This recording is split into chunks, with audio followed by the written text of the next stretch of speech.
Hi, I'm Brandy Williams, founder of Williams Accounting and Tax Services in McDonough, Georgia. We're a full-service accounting firm proudly serving clients nationwide, including military families and U.S. expats. With over 20 years of experience as an IRS enrolled agent, we've got you covered from past tax returns to business services and strategic tax planning. Visit WilliamsActTax.com. Let's get connected and take your finances to the next level.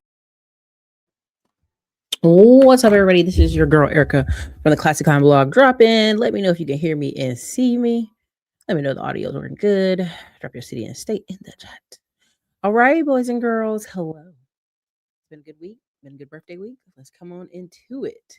Okay, so as you can see, middle class divided in 2026. Unemployment.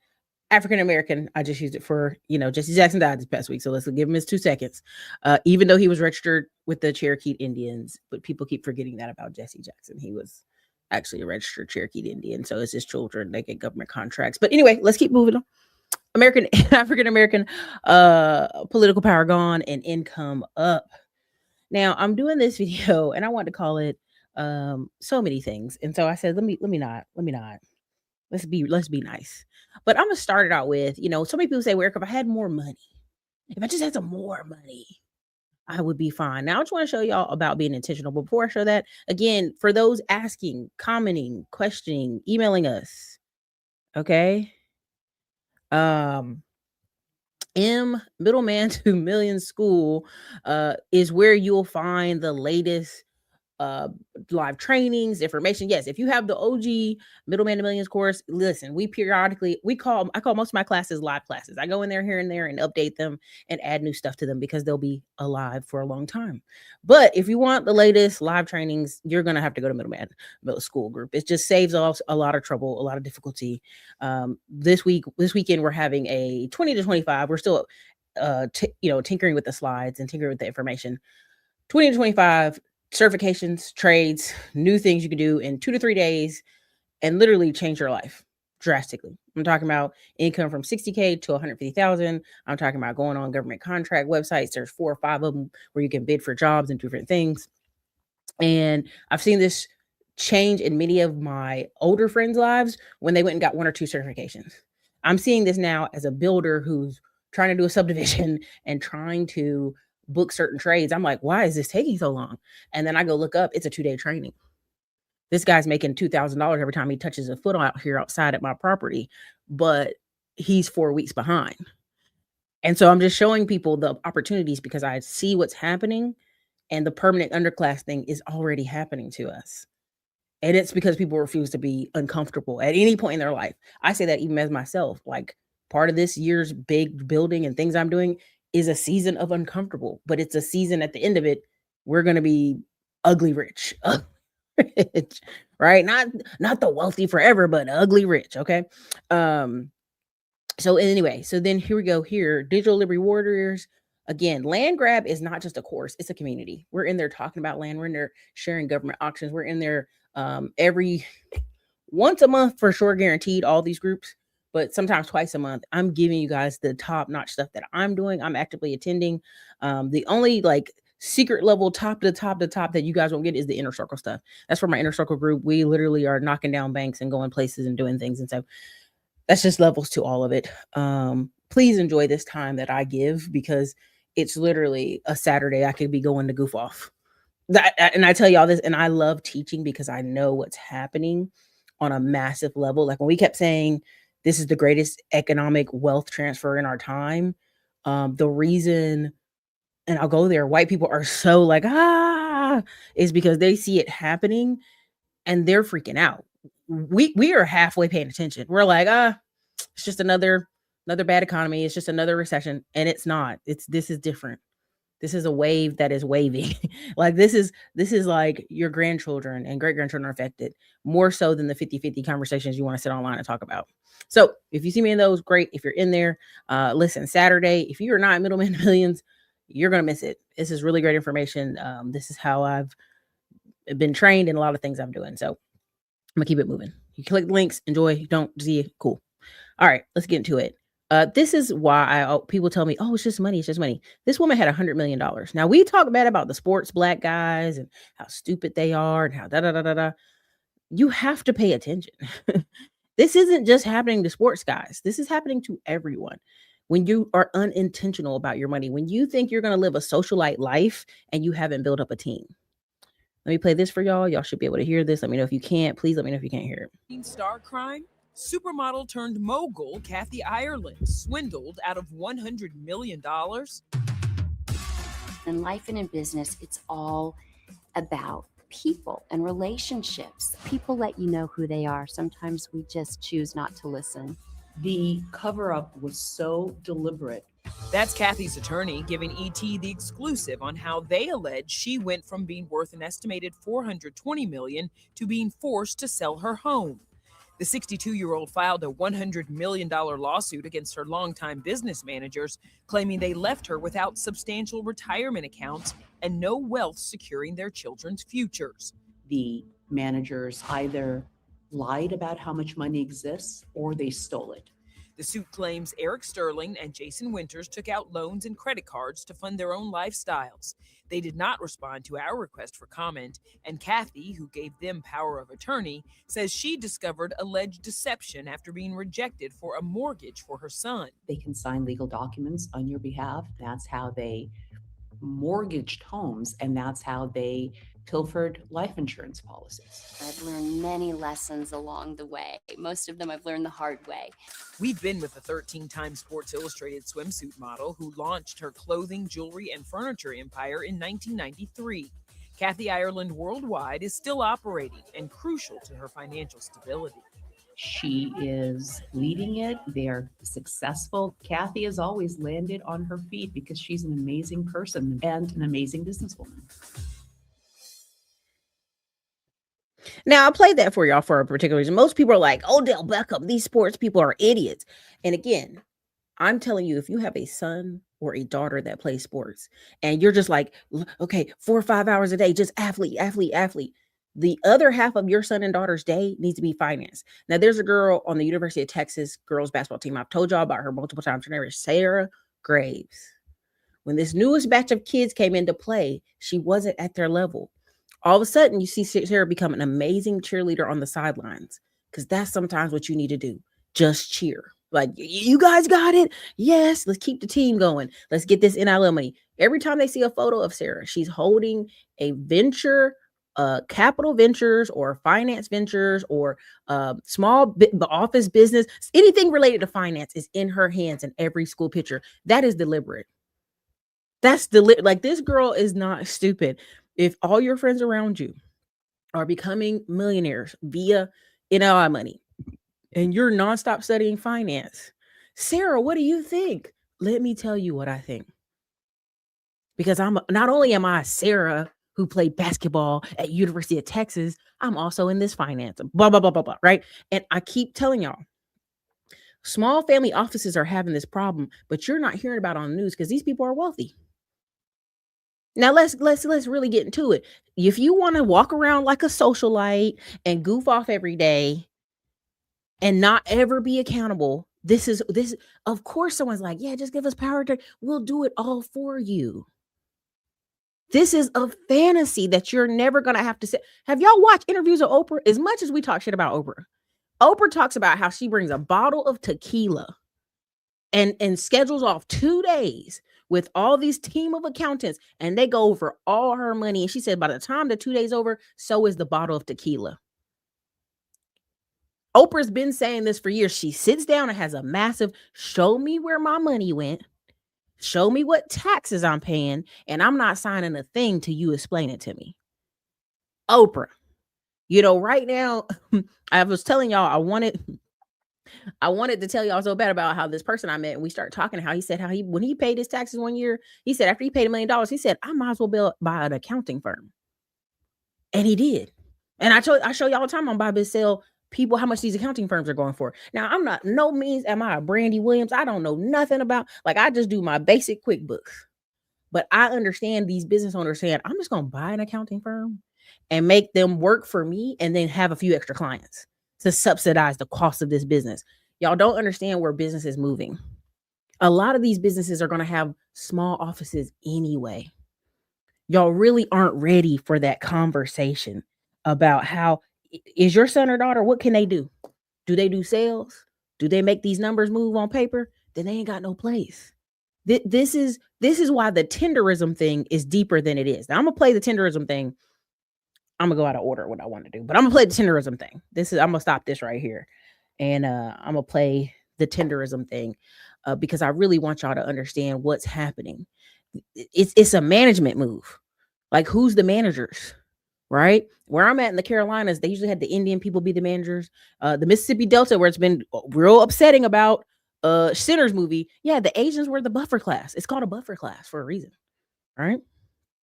Come on, exactly. You should never be that out of the loop. You should be able to come in that office on a Friday once every blue moon. Hey, show me the numbers. That even shows you her children are out of touch. Both her son and daughter need her to buy them a house. Neither one of them is like, let me go check on my mama's money. Let me go check on how to run things. Her children are useless. I mean, I'm not going to be, not going to mince words. Her children are useless. They've grown up with a super mom who, there are women I've met like this where everything's about how good you look and they're an airhead upside. The 420 million is enough to be a billionaire. There's no reason why she's not a billionaire. Right? Same thing with Steve Harvey. Exactly. If you're not double checking, listen, you even had Tyler Perry talk about how he hired a black firm. He was working with them and he did an audit. And he was like, yeah, there's about $9 million missing that I shouldn't have paid taxes in. That we need to get it back from the IRS. And instead of the two firms working together, the black firm said, well, we're going to leave. There are black businesses that are walking away from money because the ideal that they have to come up to a higher standard or match some of these other firms is what they don't want to hear. Where you are right now, you could be the best of the best. I'm telling y'all that all the time. I go in rooms, I realize I done did more than this person. Only thing different between me and him is they run ads. Let me go run some ads. I'm gonna tell you right now. I sat in a room with a guy. He runs 121 ads at one time. How do you? And he's not even spending more than $5 a day on each one of them, but it's still a lot. And he was like, "That's how I made my money." Like, he literally sat down and showed us on a board. F all what everybody else is saying as speakers at this event. I run 121 ads at one time. I'm getting somebody every day. Somebody's buying something from me every day. Somebody's spending money with me. But he's that in tune. He just doesn't sell his business off to somebody else to run his ads. But you're not ready for that conversation. So let's keep moving. Let's go on to the next. Okay. Let's go on to the next. We go here and share the screen with y'all. This is the tenderism, and why it's so important we have to talk about this is people are trying to figure out where do they fit in this new America. And now they realize, oh my God, like, we don't fit in. If we don't become the managers, if we don't buy the businesses, but we don't control the people, we're forever poor. But anyway, let me go here. And I want you to know everything that happened with me. We started over from again. I want you to hear how wow she talking, because it's funny. Not sassy, all the bullshit, just me. And I want you to know everything that happened with Mr. Tenderism and the Destination Barbecue is 100% your fault, social media's fault, and this app's fault. Everything was fine until the black folk found out that he didn't own that barbecue restaurant and he had a white slave master behind him forcing him to do everything. I bet you that relationship with them was just damn fine, but y'all could not fucking stand that wasn't his restaurant, and all the bullshit that Keith Lee and all the bullshit that went on in this fucking app, you destroyed that. You destroyed it. And you want to act like, oh, this white man's going to steal it. They've been stealing all of our inventions for years. They've been stealing everything from us for years. Just because somebody may know how to do something, they also may not know how to go about doing it. Okay. I can have the brain power to fucking think of a remote control fucking ceiling fan, but I don't have the engineering experience, the backing, the money, and all that other brain power that fucking goes into it. Okay. So if that was the equal partnership, Y'all fucking ruined it. You ruined it based on fucking race. That man probably left on his own. Mr. Tenderism, y'all got under his skin. He thought, oh yeah, I'm going to go get my own. I'm going to go do my own. Let's see if y'all fucking support him now. Let's see if you show up for that old man and buy his stuff, crowdfund for him, GoFundMe's for that man to make his own restaurant. Because I guarantee you won't. Because there's no fucking racism in it for you. There's no fucking clicks and views in it for you if the boogeyman fucking white man is not behind the scenes running the game. Y'all did this to that fucking old man. And possibly a great friendship that him and that Destination Smokehouse owner had. You fucking did it. So go support him now. Go on over there and do it, because that's what y'all encouraged. That's what you encouraged him to do. Take y'all's asses over there and give that man some fucking money. We'll see the fucking truth. Y'all won't support him because there ain't shit in it for you no more. Shut up, bitch. Okay, now listen.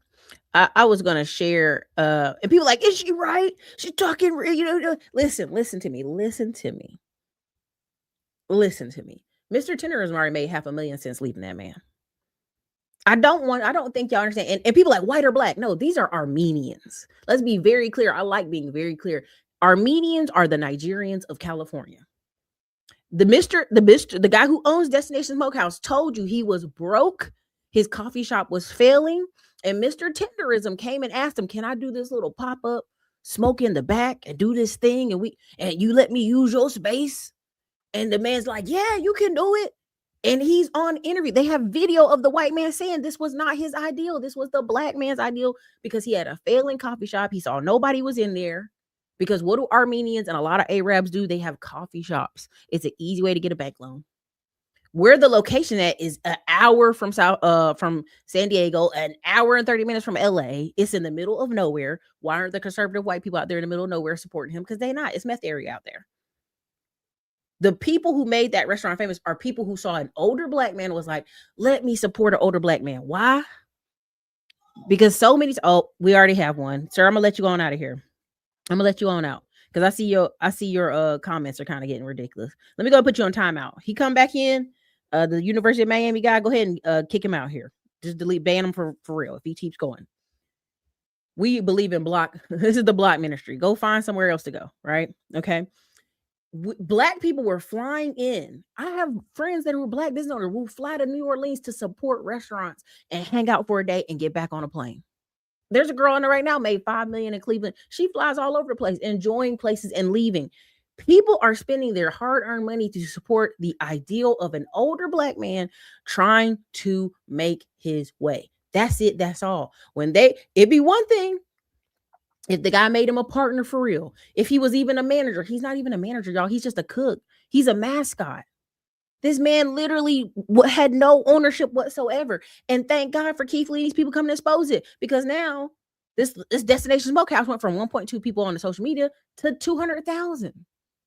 That restaurant's going to close. Mr. Tenderism, I'm telling you from people who know, I'm telling you, he has already got $500,000 since leaving that guy. There already is a guy who bought a restaurant in Houston and they're trying to work out the details for him to have it. But you got to realize you got to be careful. Careful how you say the name, because you're going to get sued. Because again, what do y'all know about Houston? Turkey leg. Come on. People will fly to the turkey leg. People will do whatever they got to do. We've already experienced 100 years of white folks owning a shop, making you the mascot. We already see hair supply places where they got a few black girls working up front, and people think that's enough. No, you're an idiot. I see why Harriet Tubman shot some folks. We can't take that. They ain't gonna take them. I don't know if I showed y'all the story, but there was a big giant slave group, 77 people that were gonna get on this boat and sail north to freedom.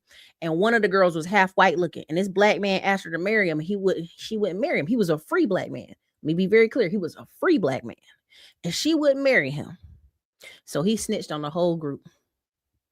Got them all rounded up. They shipped them to South Carolina, Texas. Now they was in Maryland now. They're up there near Maryland. They could have got away to Canada real quick. They could have got away to Maine up north and been free. But because one black man couldn't marry the mulatto chick that was a slave. He snitched on the whole group. Y'all, you got people like that out here.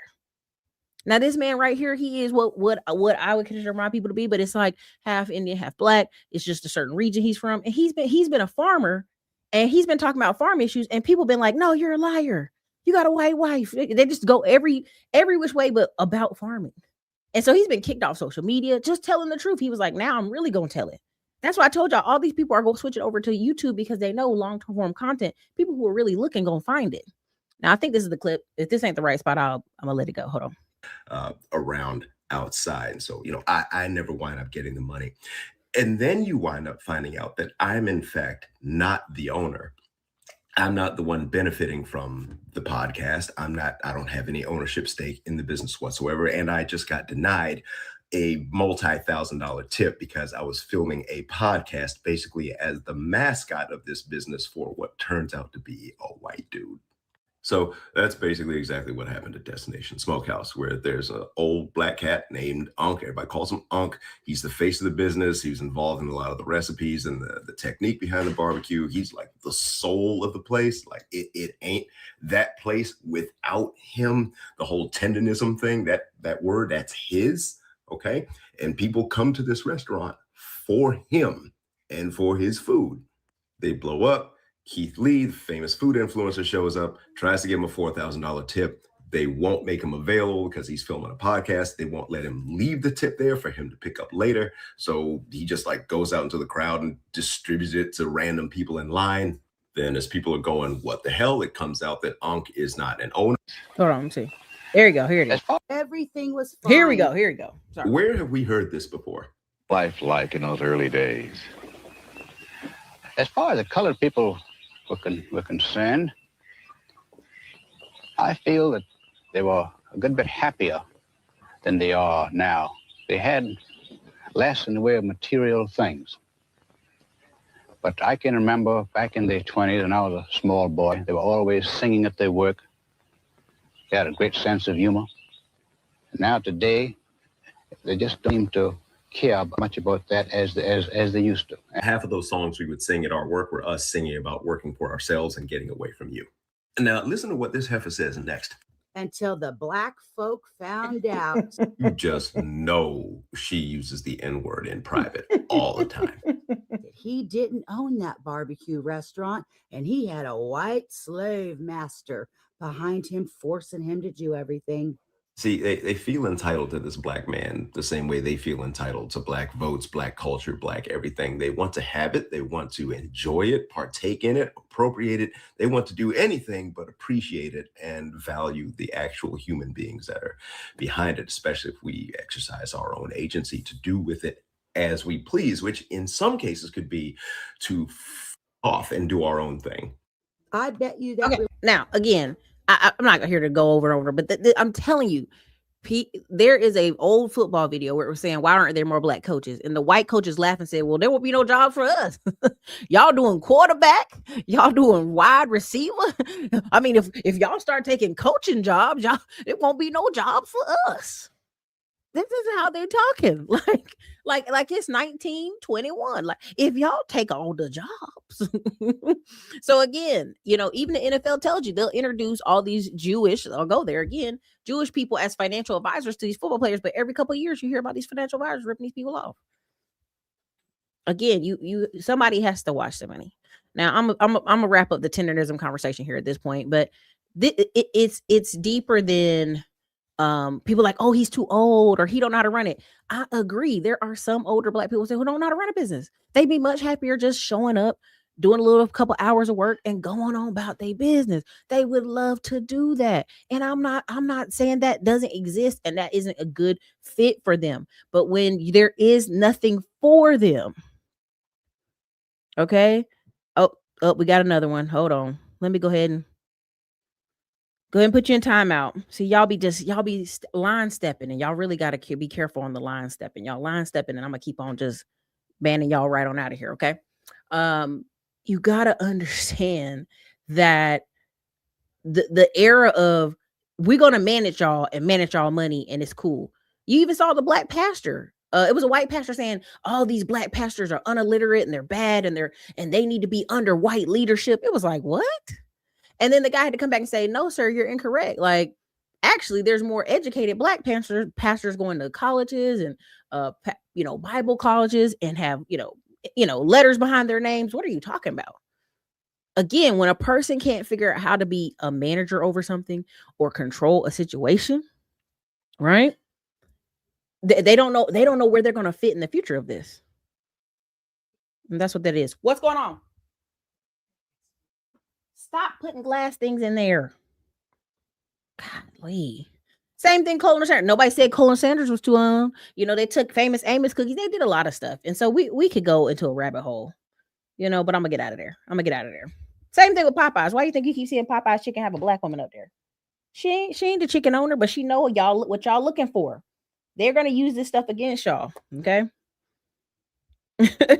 So let me get out of this one. Let me go on to the next. People in the background tearing stuff up in the kitchen. I don't know what they doing. I'm gonna ignore. Okay, let me go to the next one I have for y'all.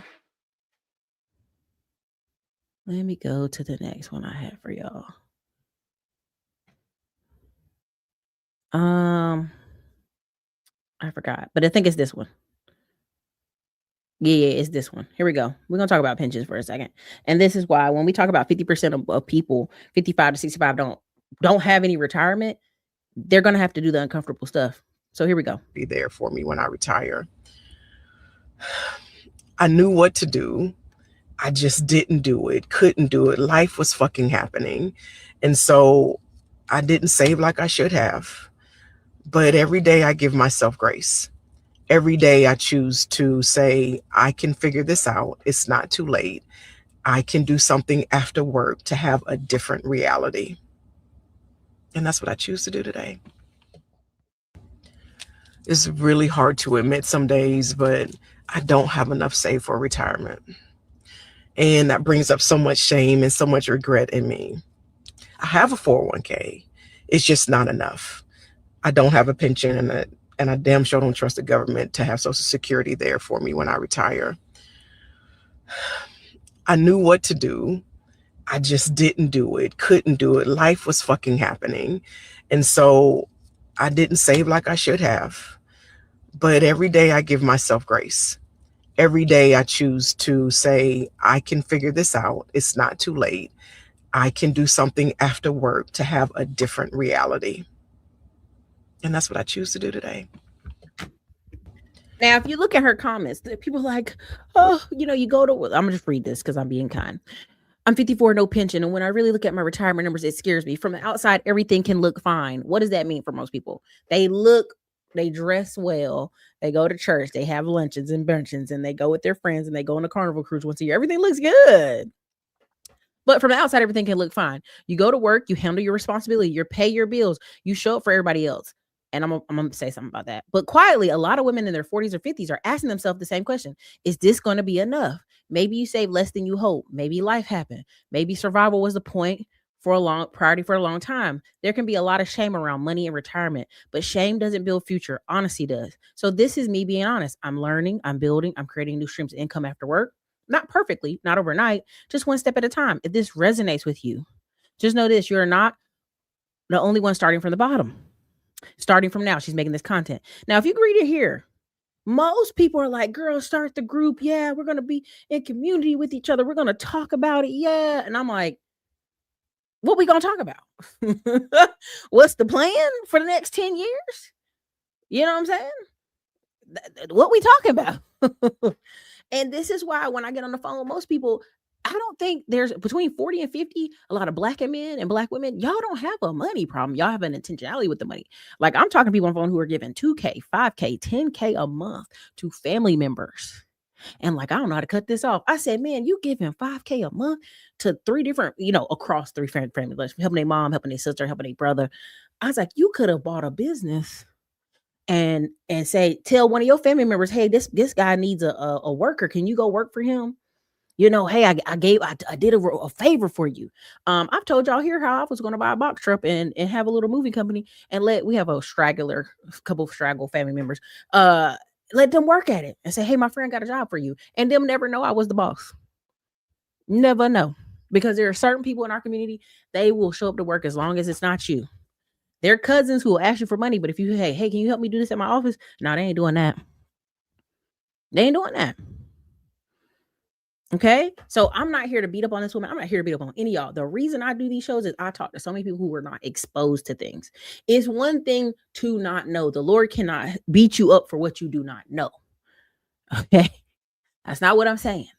If you don't know it, you cannot be held accountable. But ignorance of the law does not negate you not knowing the law. Okay. They do that in court every year. You not knowing the law don't mean you can just do whatever you want.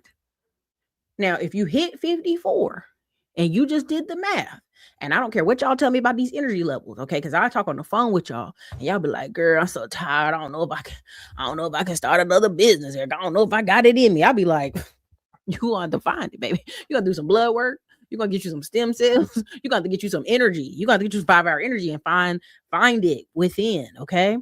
And some of y'all could change your life in 2 years. Some of y'all could change it in 1 year. You know, I've had some amazing phone calls with y'all, and y'all have changed y'all lives. Listen to me, listen to other people, just taking action.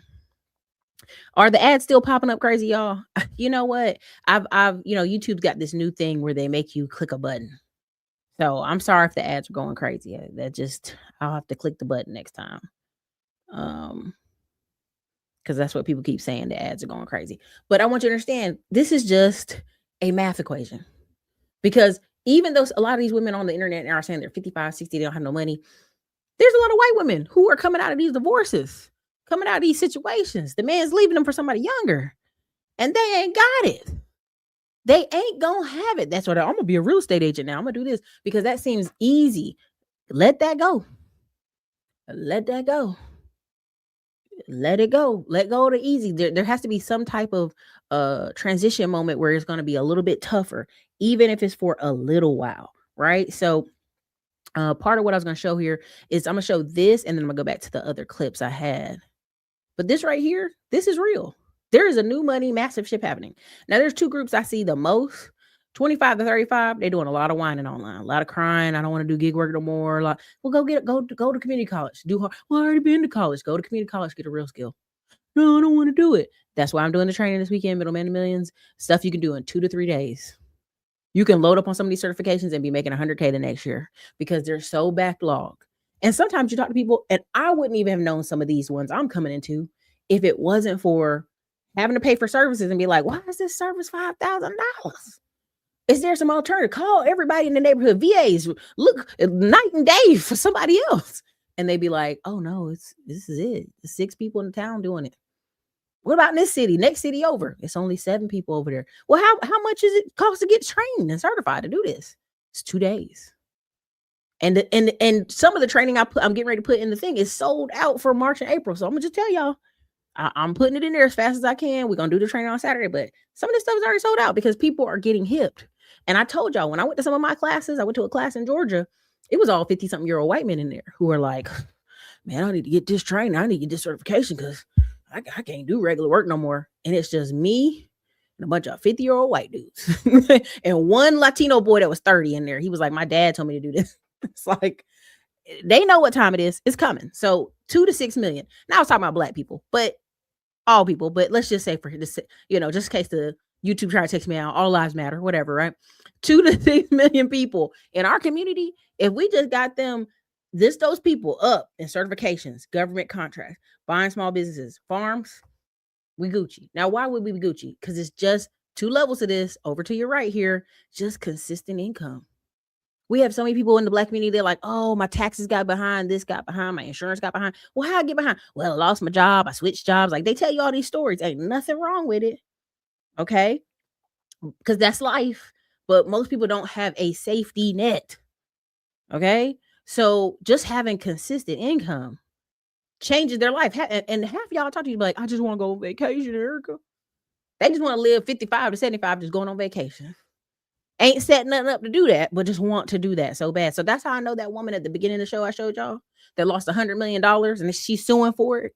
She was just living out there doing vacations, acting like she's a British royal and never having to check in on the money. That's ridiculous.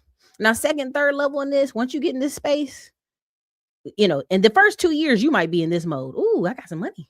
I'm gonna go on vacations. I gotta get a new car. I gotta get a new truck. Cool. But once you snap out of it and get the second, third level, this is when you start investing in your retirement. This is when you start investing in rentals. This is when you start investing in apartments. Now you're gonna say, well, Erica, that's a lot. I'm just gonna tell you, a lot of people, I want to start a business so I can get all this time freedom. And they don't put a lot of money into retirement. As many business owners I know, we'll keep reinvesting our money in the business because we like, if I buy more ads, I know I'll make more money. I've had to twist my arm to force $100, $200, $300 every Friday, like a person on payroll, like I used to be on payroll, into retirement. I've had to force myself because I always be like, well, I can do this, I can do that. No, just put that money over there, put it on autopilot. Don't think about it. Just send it over there. And then I go and review my M1 finance. I go review my stock accounts. I review my E-Trade. I review all these other accounts I have because you have to do audits for yourself. You have to be like, okay, what is it looking like now? One, right? There's a guy who's talking bad about a few people on the internet who show they have all this money in their stock account. But what they don't realize is they can take a loan against that money in their stock account and never touch the principal. But they don't see that because they don't understand. They don't understand the process. They don't understand the process. But I'm telling you, there's a lot of women out here. If they just had 2 rentals, 2 duplexes, they'll never work. When they get, I'm tired of working, they good. Right? They, one living facility, one group home. You getting $5,000 per client. You got 6 clients in there. You getting $30K a month. You could just manage that one property forever. Right? If you're somebody like me, I'm not being disrespectful, but 2020 was one of the best things and worst things that happened to the Black community. And you're gonna say, what do you mean, Erica? A lot of government aunties lost their job in 2020, and they lost their job last year and the year before that. That was consistent income. People that work jobs 9 times out of 10 will be putting that money in the 401k. Okay. But it was also a good time because everybody got exposed. Like, what are you doing? You're doing podcasts? What are you doing over there? Oh, I'm doing dropshipping. What are you doing over there? I'm doing e-commerce. What are you doing over there? And all they're seeing is the veil come off. A lot of these white people, their kids still live with them. A lot of these people got roommates. A lot of these people live with their people. It used to be no thing to not have a roommate. I'm telling y'all, I was in Texas and the Latino workers came to deliver new mattresses to my apartment, right? The 2-bedroom. And I had 2 new mattresses come in, because I had family come in and also. So I had to get 2 new beds, I had to get some new furniture for the apartment. And I remember the Hispanic man looking at me like, is it for your roommate? I said, I ain't got no roommate. Because they realized that room was an office. They were like, you live here by yourself? I said, yeah, I live here by myself. Oh, you want to live here by yourself? I didn't know where this was going. I was getting nervous. I was like, all right, now, y'all didn't ask too many questions. Y'all either trying to hook me up with an essay or, what you're trying to do here. I'm gonna make sure I got my pew in the other room, right? Because it's that rare. And their culture is like, everybody got 5 people living. What are you talking about? So when they came to deliver the furniture, they were just like, who we deliver? Is this a roommate bed? Who is bed over here? No, it's just my other room. It's for my office. You got to realize that's how deep embedded in this country. And also, when you interact with people, they see you as a brown person. They think you must be poor. Look at these poor Black people, right? But it's not being poor. It's just not intentional with the money. I showed y'all a clip where a girl left her office because she was like, I'm tired of this office. I'm going to go work somewhere else. And she had lunch with one of her old coworkers. They were like, oh, we thought you really needed the money because you live with your family. She's like, no, I was just saving money because my parents live in this city. They're like, well, you had all these clothes. We saw you always with these brand new clothes. So we figured you wasted all your paycheck on clothes. And I just want y'all to understand, a lot of your white coworkers assume because you're Black, you're poor and you're wasting all your money on clothes, not realizing you can't be like a white person and come to work sloppy and come to work with wrinkled shirts on and no socks and ankles ashy. You can't do it. You're not going to be there for long. Okay. So there's a massive shift coming. You need to be paying attention. The shift is now, right? I'm in one group and it's a bunch of engineers and high tech level people, and they're buying businesses. And what's funny about it is it's always a partnership. It's always 2 people in a group or 3 people in a group, and one person got money and one person kind of checks on the business more. These tech people y'all think is about, they're going to lose their jobs. They are not worried. They're partnering with each other and buying businesses with SBA loans. Okay. What is the Jewish people doing? Buying businesses with the SBA loans. All these people that work at these little businesses and they're like, I'm tired of owning this business and being responsible for payroll. They burnt out. They don't want to fire nobody. You can put a new boss hog in there. Why? How can you put a new boss hog in there? Because there's a bunch of people, white men and white women, 50 to 60 years old, Black too, They don't have no retirement. They just don't. So they want to be somebody's manager and make good money, and they're going to make that business their life. I promise you, I know a guy right now, he made a shop over by Pflugerville his whole life. Every time I come in there, he was in there. One of the bankers I go to now, he's in there day and night. He's like, this is the best I've ever been paid in my life. He coming in at 6 a.m. and leaving at 6 p.m.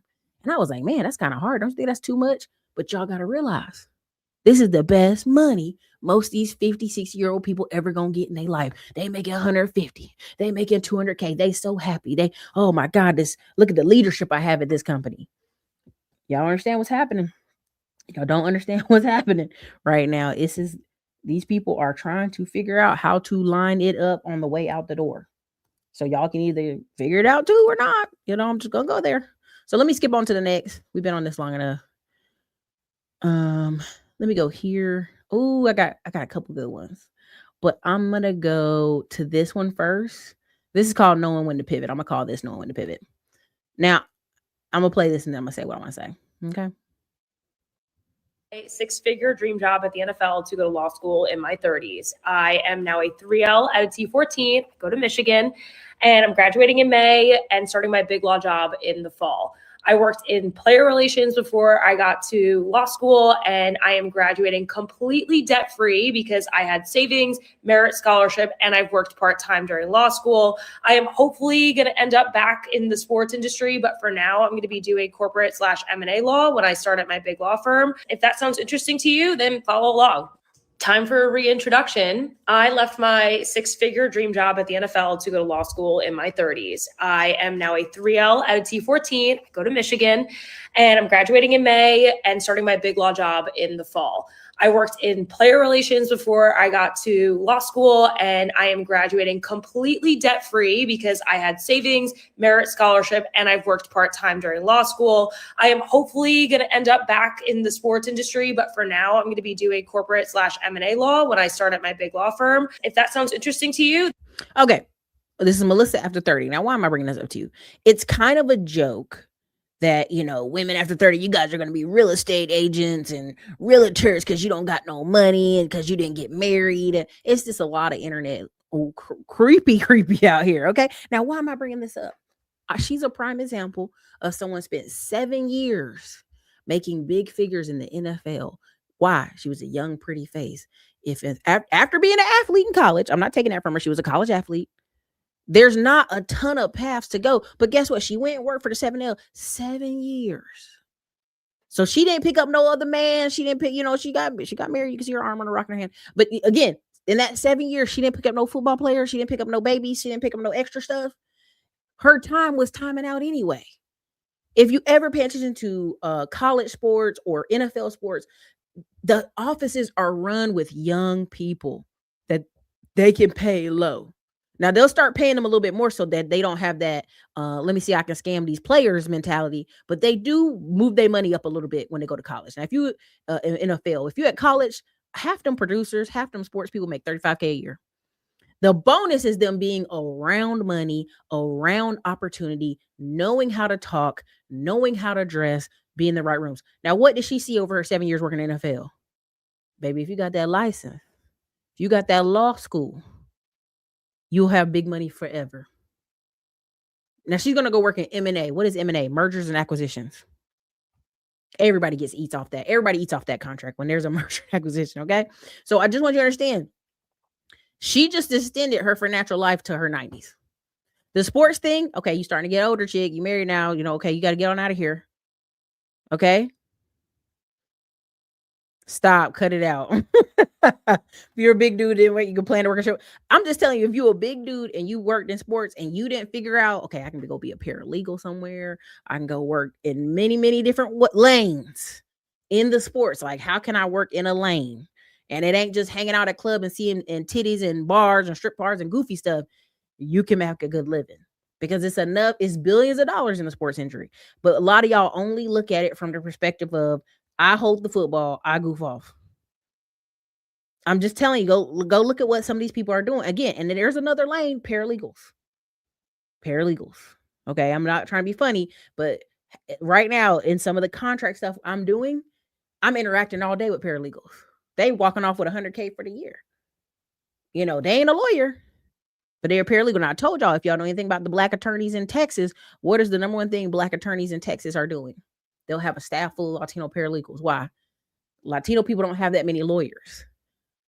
Now, if something happens to a Latino uncle, he get a car accident, something happened on the farm, he get fall down at Walmart, something happens. He need to sue somebody. His family say, "Oh, ask Tina. She a lawyer." Now, she ain't a lawyer, she a paralegal. But they're gonna ask Tina. And Tina gonna say, "Let me go tell my lawyer that I work for." Now, Tina is just one of 10 paralegals at office. Let me be very clear. Several black attorneys I know have 10 Latinos per office, because they all know different segments of Dallas, or they know different segments of Houston. And then the Latino comes and says, "Come to my office. We're going to get this case getting going." So now you got all these black attorneys in Texas. See, that's why y'all got to understand it's not just black and white. It's levels to this. The Latino people will get in where they fit in. If they got to work with the white people, they work with. If they got to work with the black people, they'll work with whoever they got to work with to get that check rolling, okay? So then they're working with the black attorney who's going to court on their behalf. "Oh, your Uncle Lewis got $400,000 out of that car wreck. You better go call Tina." Now, whole time, everybody thinking Tina's the plug. Really, it's the black attorney. Okay, the black attorney putting billboards all over town, and you think they helping the black people. No, they working mostly with Latinos and white people. You got to know where to get in and fit in on these situations, but you also got to know where to pivot. So that was my little 2-second on her. I don't want to waste all day talking about her in law school, but that's an important moment here. Anyway, let me go here. I'm gonna get to the middle class divided after I hit this one. This is important. Don't lose sight of this. Don't lose sight of this. When Tucker Carlson gets it, same thing as Glenn Beck. When Glenn Beck got it, everybody was like, "Wait a minute, the black people," and then the networks fired them. Tucker Carlson got this a long time ago. Let me go ahead and play it for you. You know, both parties have paid, especially Democratic Party, a lot of attention to what black voters want, because they're a huge part of the Democratic coalition. And now that's not true. And so it's not, this is a complicated question. Anyone who says, "Oh, it's just white racism," is, what is your average black person in Chicago, native born, family been here 300 years? What does he think of watching his city overwhelmed with illegal aliens? You know, exactly what they think. I was up in Chicago last week. I met with hundreds. I met with black pastors. Black pastors are upset. Well, they should be upset. Yeah, they feel like, people who are not supposed to be here, enter the country legally, which is a crime. I'm going to keep talking about that, are getting massive amounts of care, right? Free hotel rooms, 3 square meals a day, free medical care. And the black community feels left behind because a lot of these people are, they could use some of that tax money in Chicago to help them. And they're taxpayers. They should have the first chance to get some of that help. But the mayor of Chicago just, he's ignoring his own community. And this is a democracy, so we make decisions based on population size. And if you dilute the population, you dilute the political power of the people who are born here, very much including black people. So really, it's a takeover of our government, of our democratic system. And I just want to say it for the third time, it completely disenfranchises black people. And they're, black leaders in Congress who supposedly speak for black people, they sold them right out, actually. We just ended African-American political power, by the way, because of the demographic changes. Just basically made it, Okay, now you're going to say, why aren't people like Tucker Carlson? Again, this is a perfect question. Why shouldn't the likes of Tucker Carlson be celebrating this? Because where do they fit in this? If you can move the second largest group in American history, heritage Americans who've been here 300, 400 years, what is the future of 80% of white people who got here since 1890 to 1910? You know what I'm saying? Again, you got Polish areas, you got Irish areas, you got Italian areas. Again, what happens if they can just sidestep the African Americans? They sidestepping us too. After Trump is gone, we aren't important. When they saw the NFL have Bad Bunny up there, I'm telling you, them people said, "Ooh, where do we fit in this? Ooh, where we fit in this?" Now, I'm not, again, y'all be like, "Eric, you making it racial?" It's not about it being racial. Don't lose what I'm trying to tell y'all off of the black and white. The power section. Again, same thing I just told you about the black attorneys in Dallas and in Houston. How do they make money? Working with the Latinos. Someone asked a question here. I'm gonna respond. Not that I don't see all y'all comments. It's a lot going on here. Is there more certifications that are not in ebooks made? Rex, there are hundreds of certifications outside the ebook I made. Like I literally found 25 more just in the trades, right? That are 2 to 3 days. That's why I was like, oh my God. Like, and I found it via the projects I'm working on, 1, and 2, because I started going, well, who else can I call? And they're like, oh, you got to do this. I started looking it up. These are 2 days, 2 day certifications. This is the same thing happened when I was talking about roofing. It's like 2 day certifications. And this is how these people are applying for these government contracts, by just running up in there, grabbing the 2 day certification, and then they put somebody on staff just to keep applying for contracts until they get one. And now they're like, oh, our company made $5 million this year. Wow. Oh, off of this contract. When they know all you're going to do is turn around and subcontract the thing out anyway. This is why I'm trying to expose y'all so much. Like as busy as I'm going to be, May, June, July. Oh my God. I'm excited, but I'm also like, let me tell people this before I go out the door. You know what I'm saying? Like, I love y'all comments like, oh, don't leave. But I'm like, I'm busy. Like just this little gap, you know what I'm saying? Of how they're transferring. It's a wealth transfer. And all these young Black guys I see, they're like, oh, I'm trying to, right here, the unions and trades. If you don't do that, but just get a trade. Let's say you never get in a union, right? I showed y'all a picture of the African-American guy who's like, nobody would even trust him with a van. He went out, that's called credit, got a van, now made $500,000 in 2 years. And that's just because the average, let's go there, the average Black, white, whoever, doesn't know systems and businesses. If that young Black man knew systems and businesses a little bit faster, he'd have made $500,000 his first year. But him making $250,000 gross in his first year of owning a van and having his own plumbing business is amazing. He was always overworking and scared and stressed because he was like, they could fire me at any minute. Right? So that's why I just try to tell y'all, like, I don't feel for like, oh, let me make all these free videos for nothing. I'm going to get compensated because I have for the past 10 years. I ain't going in front of y'all. I've been well compensated for the past 10 years. Could have been better. I have white counterparts who make $1 million every year off this. You know what I mean? Oh, of course. Of course. But that's the combination of my problem, not your problem. Number 2, and being able to tell people, okay, Erica, this is how you do this. So, oh, okay, that's how I do it. Yeah, that's how you do this. That's all. All right. Mr. Rev. Okay, Mr. Rev. But yeah, I appreciate all of this. Claude Anderson said this was going to happen like 15 years ago. And people weren't paying attention then. But again, look what's happened between the Charlie Kirk and all that stuff. They see how fast they can get replaced. What they think is important. I'm like, okay, let's get you out of here. Let's shift y'all right on through the way. Okay. Thank you so much. I appreciate Thoughts of a Wildfire. What's up, Pro Dumpster? Must plan for the future, not the now. Man, let me tell you something. The average person you talk to can barely plan for 6 months. And I challenge y'all on this. If you can just sit down and write out what you want to be doing all the way to, what's today? March 12th. If you say March 12th of next year, this is all we're going to accomplish over the year, you may not hit half of that stuff. You may not hit half of it, but at least there's been some clarification, some intentionality. I've talked to people who are social media people like me, and they made $100K and they didn't have a dollar saved. And I was like, well, what happened? I don't know. And I'd be like, well, do you put this amount of money away every week? No. And so even people who are making good money, I keep telling y'all, if they aren't intentional, that money doesn't get bored.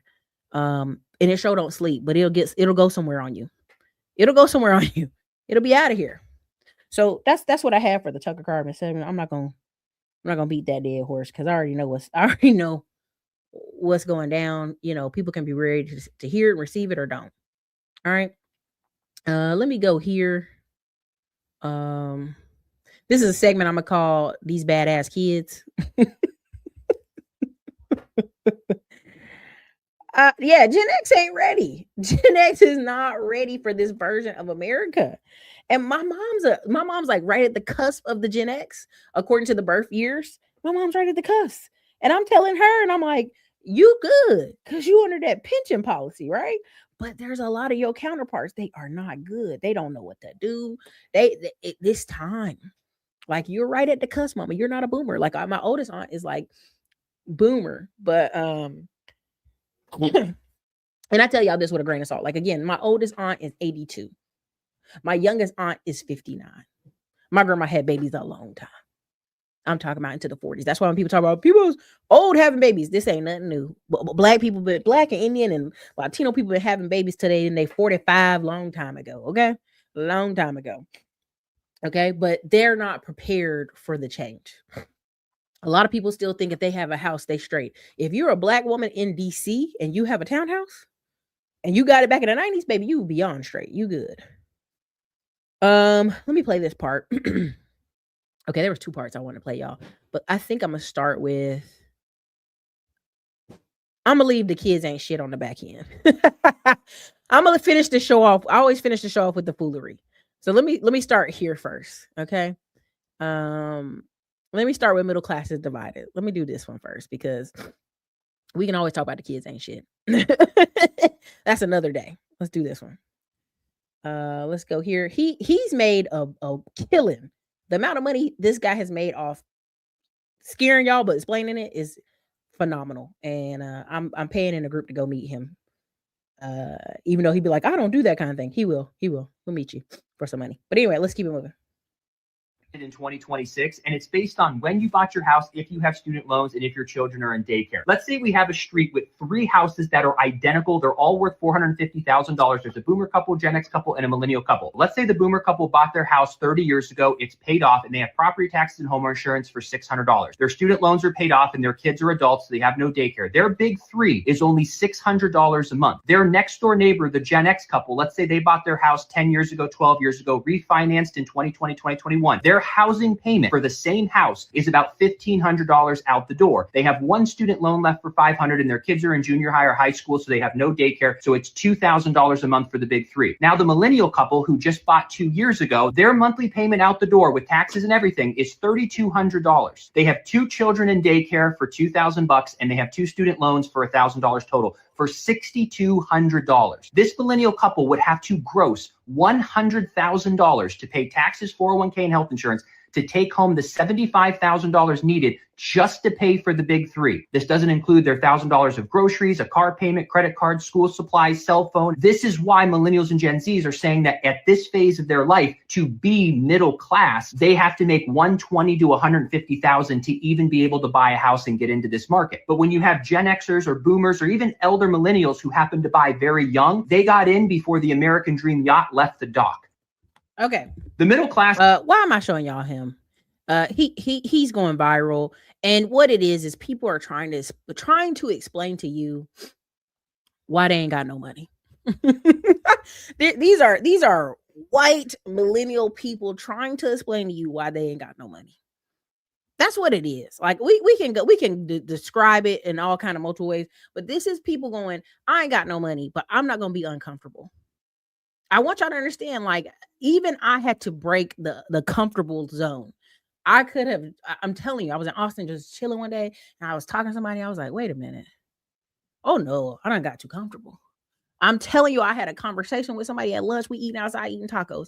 And we just were like, if we don't do this uncomfortable thing, just for a second, just for a season, if we don't focus on this uncomfortable 1 year, we can coast. We can completely coast for the next 10 years of our lives, but I don't know what it's going to look like. Right?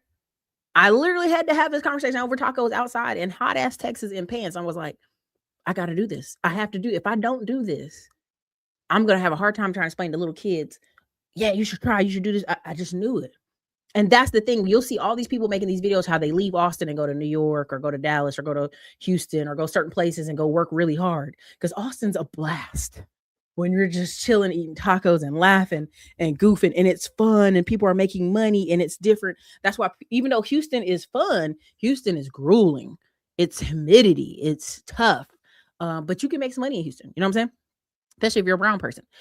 But when I saw the map, and you guys know I know data, you know I read data, I was like, if we just do 6 of these deals in one subdivision, our life will change for the rest of our lives. And lucky I have a partner, a spouse who was like, all right, I hear you. Let's do it. Lucky, because I know a lot of people who have spouses who are like, I don't want to change jobs. I don't want to do anything. I don't want to do anything extra. I have a friend who's super entrepreneurial. He's super smart, but his wife is like, that stresses me out. So he's like, well, Erica, I don't want to stress my wife out. I'm like, she don't work. She just at this house. You about to have a stroke at this job paying you $185 a year. Y'all have to figure something else out, or you might stroke out, and because you are older than her, and she gonna be left like, I don't know what to do. You need to explain to her in clear words what a year of hard work or hard sacrifice or a choice will be. You have to have the hard conversations. And so y'all have to decide at some point, are we gonna be uncomfortable? Because people think they're middle class and they are not. What he's describing is the K-shaped economy. Somebody saying, like, again, we live in a society where, Erica, that's a lot of money to make, depending on where you live. What really, the 100K mark is management. Nobody wants to hear that part of the conversation. Even as two of the certifications I have that we're training on Saturday, they're management, and they're 20 hours. So you're going to take this 20-hour training, which is less than 2 days. Okay, it's a live weekend training, and now you're eligible to make $119,000 on average. That's the average pay for that particular certification. What people are telling you is they don't want to be uncomfortable. That's just all it is. They're trying to figure out, how can I explain to you that I don't want to be uncomfortable? This is how you're seeing very mediocre people, white, black, whoever, who inherit a house or inherit their uncle's house, and they have just a little bit extra, and they've been very comfortable, and all of a sudden they realize, oh, if I want more or I want to be competitive, I'm going to have to be uncomfortable. They don't want to do that. That's just all this is. That's them explaining, this is hard, Erica. This is hard. Yeah, it's hard. There has to be 1 year where it's hard. As simple as that. There has to be a year. You know what I'm saying? I just want you to, again, he talks about boomers. He talks about, go look at his stuff. This is a prime example too. In Florida, that you can find homes for $280,000 in Florida. But he's going to tell you about this. Let me just put it here.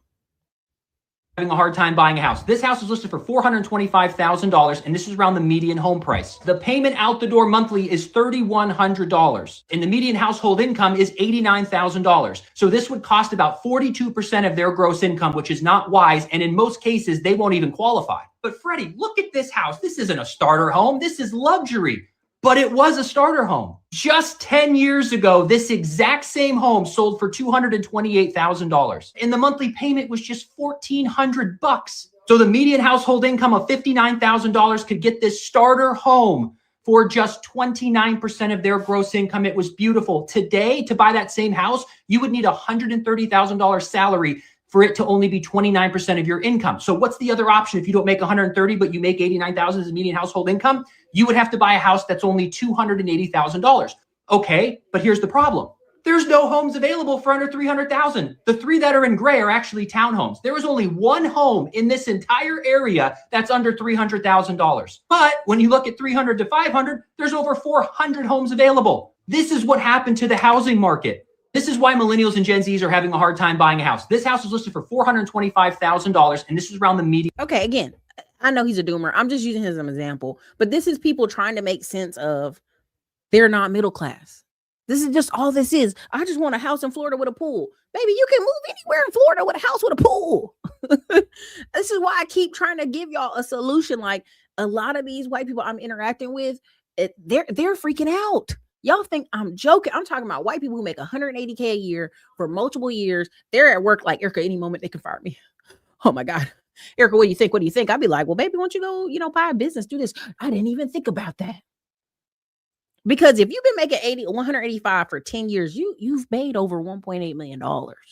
Okay. So you're telling me over this 10 years, it never occurred to you across your mind that you need to invest, put more money down, right? This is called being intentional. Or have some money just in case they fire you. Again, I've had two friends work at Dell for over 20 years. One knew the firing was coming and wasn't stressed. You know why? They had 3 rentals. They've been chilling in Austin. They've been chilling. They're like, it's going to be bad, but if I can sell these houses, if all else fails. The other friend was like, oh, shit, I need to do something. There's decent homes everywhere. This is why there's going to be this distressed homes. There's a guy in Oklahoma City. He's 26. He has $5 million. He went to the bank to go get another loan because he's doing wholesale and flipping and all that stuff. And they were like, you're at $5 million? No, you can't get another loan. We have to go have a big meeting. We have to talk. We have to have a super meeting with our board, our regionals, to see if we can give you another loan. He's like, well, I've been making my payments on time for 3 years. This is how autopilot the banks are, that they haven't even been paying attention, that this client has got up to $5 million in loans with them. And when it flag hit in the computer to tell him, hey man, you better you better do something about this. You better y'all have to speak with him. They were freaking out because they were on autopilot, even at a bank. I'm telling you, the banker I'm working with now, he comes in there from 6 a.m. and leaves at 6 p.m. Sometimes 7. He said he got in trouble. They had to call him from corporate and say, you can't leave here late again.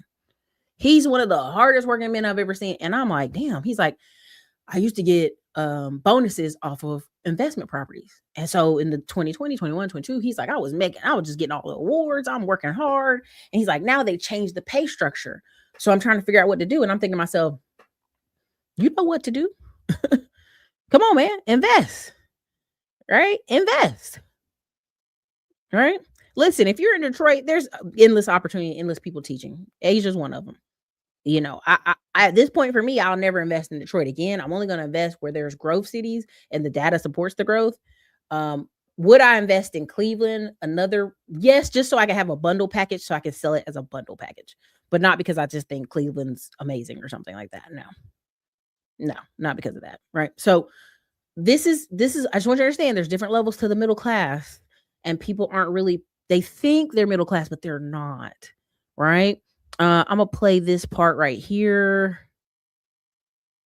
Okay, this is, I'm gonna call this part right here the language of money. Wealth codes is what it is, but it's still in the middle class argument. Let's go in here. Whole other coded language around it. There's language that becomes a lot more distant. For example, instead of saying they can't afford something or they haven't budgeted for it, they will say, I'm pretty overextended right now. Instead of saying this thing cost me a lot of money, they will say, this is an investment piece. And I remember when I was in the Bay, they were looking to buy houses.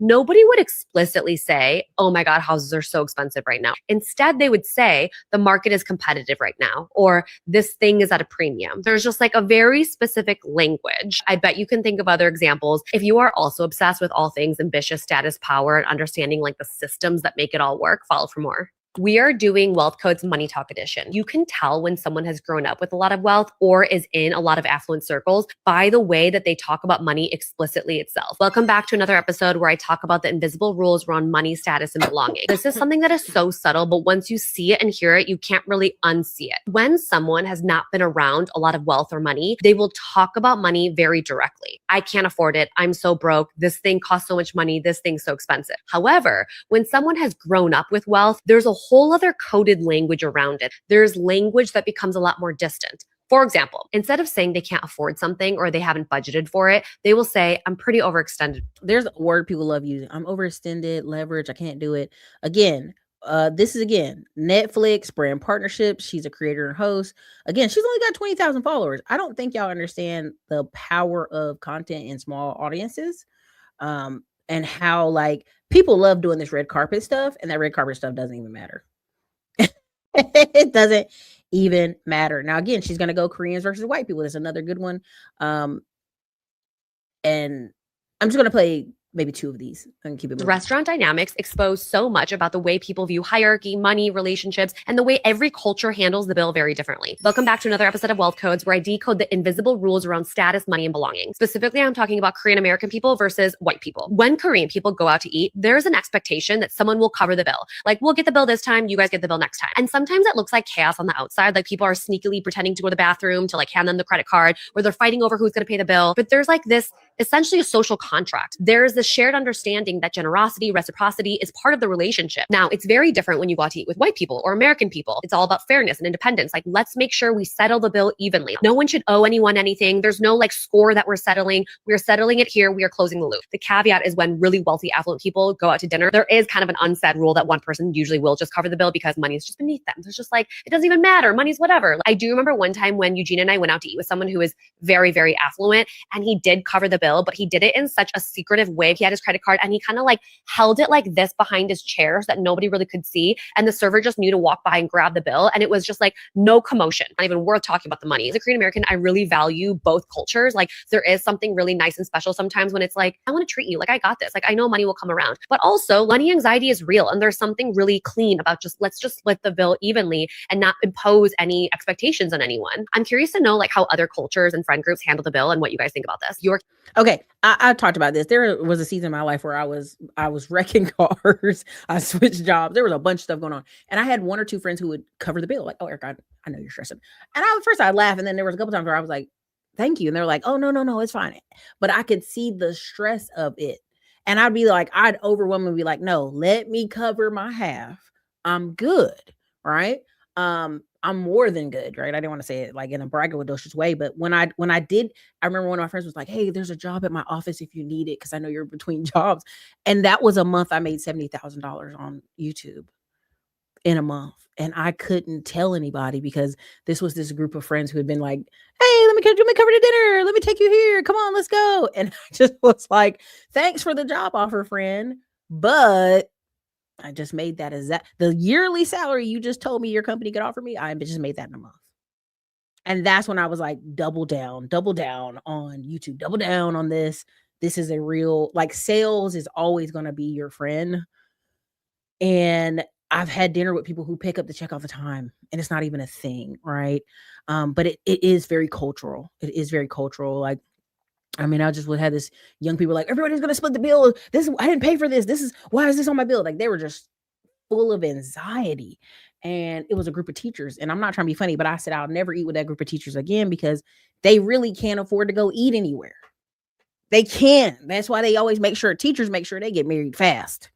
Not because teachers are so loving and kind. They make sure they get married fast because teachers don't get paid nothing. Okay. They don't get paid no monies unless they live in New York. Right. Yeah, she does, doesn't she? She does. But I just want you to understand, like, it's a thing. It's a thing. And I'm gonna play this other segment here. Before I play that, though, again, I meant to say this earlier when I was finishing the loop of conversation.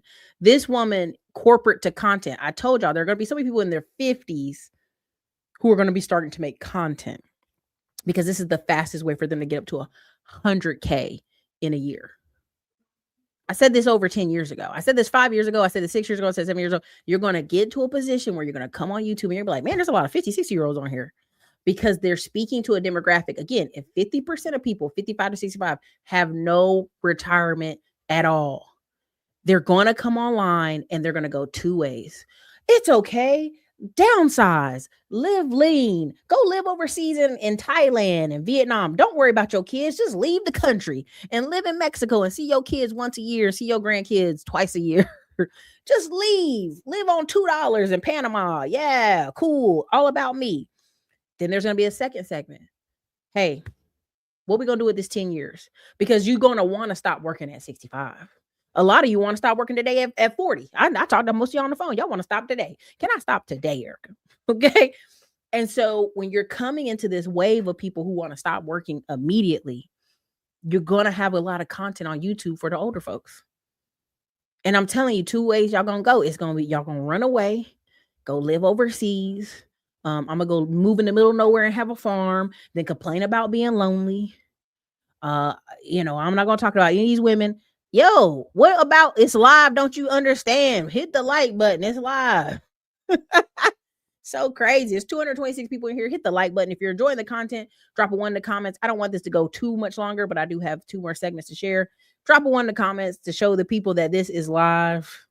Good. Googly moogly. I don't know why y'all asked that. I know they run ads in between stuff now on live YouTube, but drop 1 in the comments if you are enjoying the content.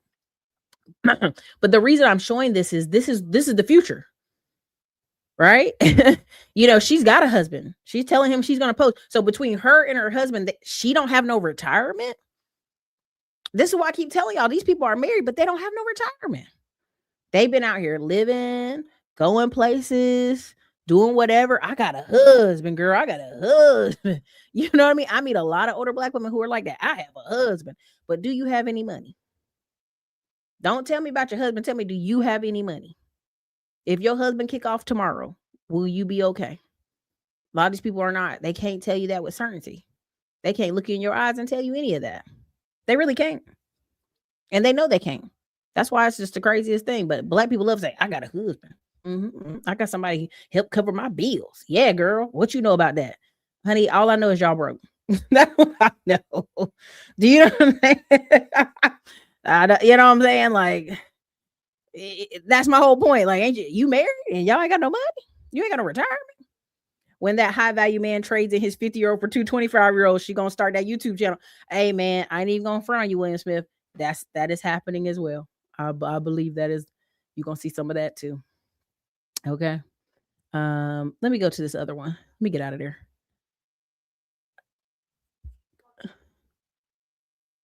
And this is ultimately why it's important, right? This is, why are we talking about people with no retirement plans? This is what's going to happen, whether people want to be honest with them or not. Here we go. Care fund. The cost of care is skyrocketing across America. Many more people are now childless by choice or childless by circumstance. And people are finding as they get older, many need long-term care for at least 5 years, which now cost between $100,000 to $200,000 per year in most states. Between that and also overall healthcare costs, this often adds up to over $1 million. What do you think we can do for this growing population? If you don't have kids to care for you when you're 80, you better have a $2 million care fund. The cost of care is skyrocketing across America. Many more people are now childless by choice or childless by circumstance. And people are finding as they get older, many need long-term care for at least 5 years, which now cost between $100,000 to $200,000 per year in most states. Between that and also overall healthcare costs, this often adds up to over $1 million. What do you think we can do for this growing population? If you don't have kids to care for you when you're 80, you better have a Now again, most people are upset. Like, are you saying kids are retirement plan, Erica? If you ain't thinking these people think kids are retirement plan, you are delusional. This is most middle class people's plan, is these kids is gonna take care of them. So like, let that go that you think, no, I got money, I'm saving money. I'm knock it off. Say that for somebody else, okay? Save it for anybody else other than me.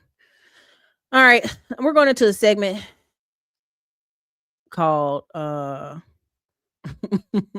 first we're gonna go into a segment called shame on these immigrants real quick. They be making families all over the place. Real quick, we're gonna do this one and we're gonna step up out of here, but it's called shame on these immigrants. And shame on him talking about they didn't know his dad was older than this. They lying. Let me play this for y'all real quick.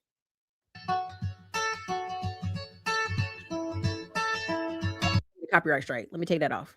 I'm gonna have to read it to y'all. Long story short, his dad was 10 years older than he said. He had a whole wife and a whole huge family he never spoke about. He came to London, okay, lived a whole new life, married a white lady, but I saw pictures of the man. This man looked old. I don't know how they didn't know that man was 10 years older than he said he was, okay? So he tracked down his old friends from when he came to London, right? Right? He showed him a photograph that changed everything. His dad visited him with 3 boys. Were these his brothers? He tried looking for the family, couldn't find them. He was about to give up. But then he found something. Okay? Try not to get a copyright strike. A strip of paper with a name on the back. Okay? Which led me to, this is very common, y'all. This is common. A cousin living in London. Very black cousin. Cousin looking black. Living in London. Okay? Now, he said, I'm going to fly to Ghana. I'm going to find this family. Now, you already knew he was African as soon as you saw that picture. You knew the dad was what the dad was doing. Okay? Now, he goes looking for that family, right? He's looking for them. He's like, I need to see them. And now he's meeting these brothers that are old now because remember, his dad's 10 years older than he said. Right? He's out here looking like every other mixed kid running around Africa looking for their daddy's cousins. He's connecting with his roots. They're being nice to him at least because they like, man, we're going to call this kid for money every week now. Somehow it feels like a new adventure began, right? So he had a whole wife, a whole family in Ghana, and his mama didn't know. And I just want y'all to understand, his daddy looked old right here in this picture. His daddy looked old in this picture with his mama. Black don't crack. Black people don't look 50 and they tell you they 40. That's not how that works. Black people don't look 60 okay, and tell you tell you they're 40. That's not how that goes. Okay. And so a lot of immigrants will come to America, okay, and be like, you know what, scrap it. I got a new family. I'm doing a new thing. I'm out of there. Now, I'm gonna tell you like this: a lot of these women marry these people. They know something up. They don't know if it's cheating. They don't know if the math ain't mathing. They know something up. They know when money go missing. This man keep going to Western Union every week.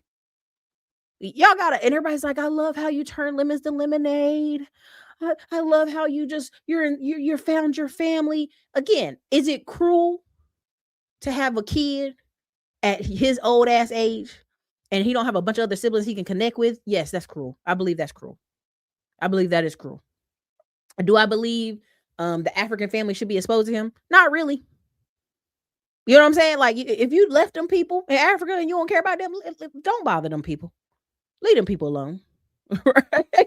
Like, leave them people alone. Right? Now, it's on his mom. His mom was looking a little old in these pictures too, so I don't know how old she was. But I remember working at Jason's Deli, and this man came in there, used to work at Jason's Deli. He was 60, Latino. He came in there with this white girl that was in her 30s with a baby. And the women on the line, Hispanic ladies on the line, tore his ass up in Spanish. I'm talking about they was cussing him up and down in Spanish. Like, you ought to be damn shame having a baby. What are you doing? Now, looking back, the way, and they said he had a whole nother family in Mexico, but the way Donald Trump is acting with these deportations, that Latino man was ahead of his time. He was ahead of his time. Okay. He's locked in. Okay. But look at his daddy look 50 something in the picture. Black people don't look that old, and y'all know it. His daddy lived in London long enough to go to college, do stuff, do all that. Come on, man. That man was old. That man. Come on, with a toddler looking like he collected Social Security. Come on, man. You knew that man won't know 40 something. Looking like JJ Walker. Listen, you be DC Johnson. I literally had to show my Stripe account to one of my friends because they didn't believe me. And after that, I realized we didn't hang out much more after that. I already knew what was up. Come on, always got a 400-year head start. Can't explain. It's trying to explain to you why they ain't got no money. Don't explain to me. Just tell the truth. You didn't want to work hard. You don't want to take an uncomfortable job. You don't want to switch jobs. Oh, I don't want to live over there. It's rough on that side of town. There's always some excuse. When your back is against the wall, you have to do what you have to do. And people don't want to hear that. That's uncomfortable. That's uncomfortable. But I just wanted to play this little segment because I thought, shame on this man. Looking 72 out here having a baby. Don't tell nobody nothing. Anyways, let me get out of that segment. Let me go to the segment Kids Ain't Shit. It's going to eat Perkins. It's going to get the discount rack. Jason Wu makes everybody mad. He gets on everybody's nerves, so don't take it personal. Everybody's like, he makes me sick. But I've actually seen his training, and his staff is amazing. And like literally for the amount of money his staff was going to charge us, I was like, that ain't bad. That's actually not bad. I actually will do this.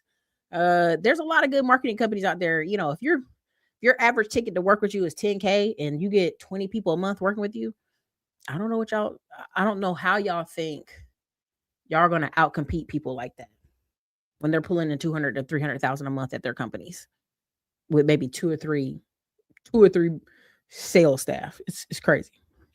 Let me read this before I go over here. I remember P.O. Bryson had a baby a few years. I told my dad, he said he out of his damn mind. he probably was. Probably was, man. P.O. Bryson said, whoopsie, my bad. Oopsie.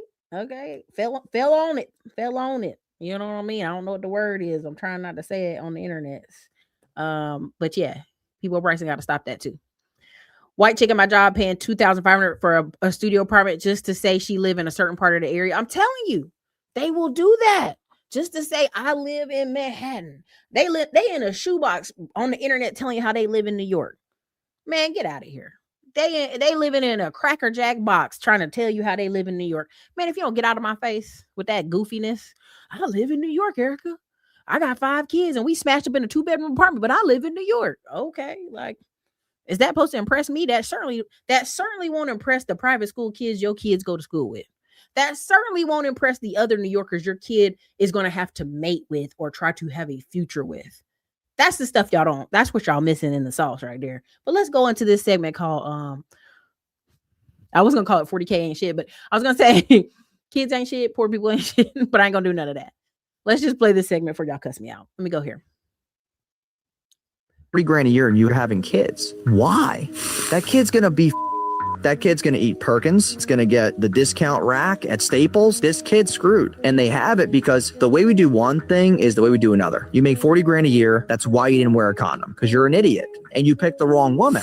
Yeah, it's hard to argue with your point there, but I know the cost of living is different in every state, but what income level, like overall, would you say you need to be at before you start having kids? I would say household income of $120,000 a year. Okay, that's pretty fair. So $60K each if they're both working. $10,000 a month. Your mortgage is going to be about $3 to $4 in a decent sized home. Your cars are about $600 a month. Insurance $750 a month each. You could afford to have that $2,000 to $3,000 a month as like that nest egg to take care of children. If you look at the lifetime value of a kid, it costs $400,000 to raise a kid. And that's today's. That was years ago. It's probably more now. It might be close to $600,000 now.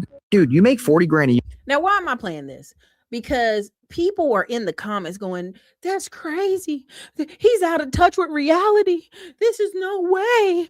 Oh my God. Right? Like people are losing it. But if you're a husband, like again, I keep telling y'all, single men on average in America make 45 to 55K a year. It's not until they get married that they make 100K, 80K. Now, are there engineers? Are there outliers? Yes. But when you look at the Bureau of Labor Statistics, on average, men make 40, 55,000. Now, a single woman makes on average 35,000 to 48, almost 50,000. It's not till she's a married woman that she on average makes 55 to 67,000. Once the man gets married, all of a sudden his income skyrockets. That's why all the time, single men online, like, you don't need to be married to be a millionaire. You don't need to be married. Listen, on average, you're not going to make no money because you have no incentive, because there's nothing driving you. This is why you hear all these people crying online about child support. When I will stand by it, the government still says the national average is $274 a month for child support. Now, I know a few people in Manchester like, well, Erica lied. It's like $472 in California. It's like $490 in Alaska. Yeah, those are more expensive states. But nationwide, you have people online crying about $300.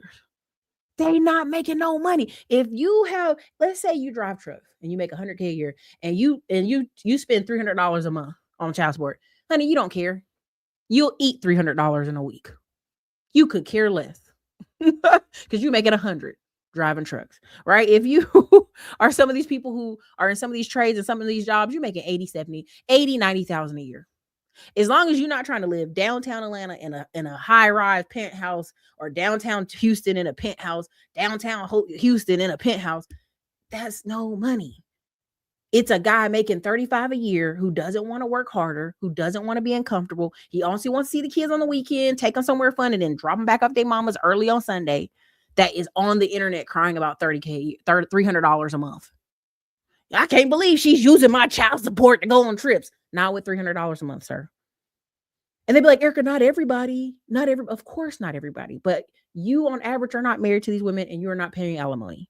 If you are, please put the check up online. We'll look at it.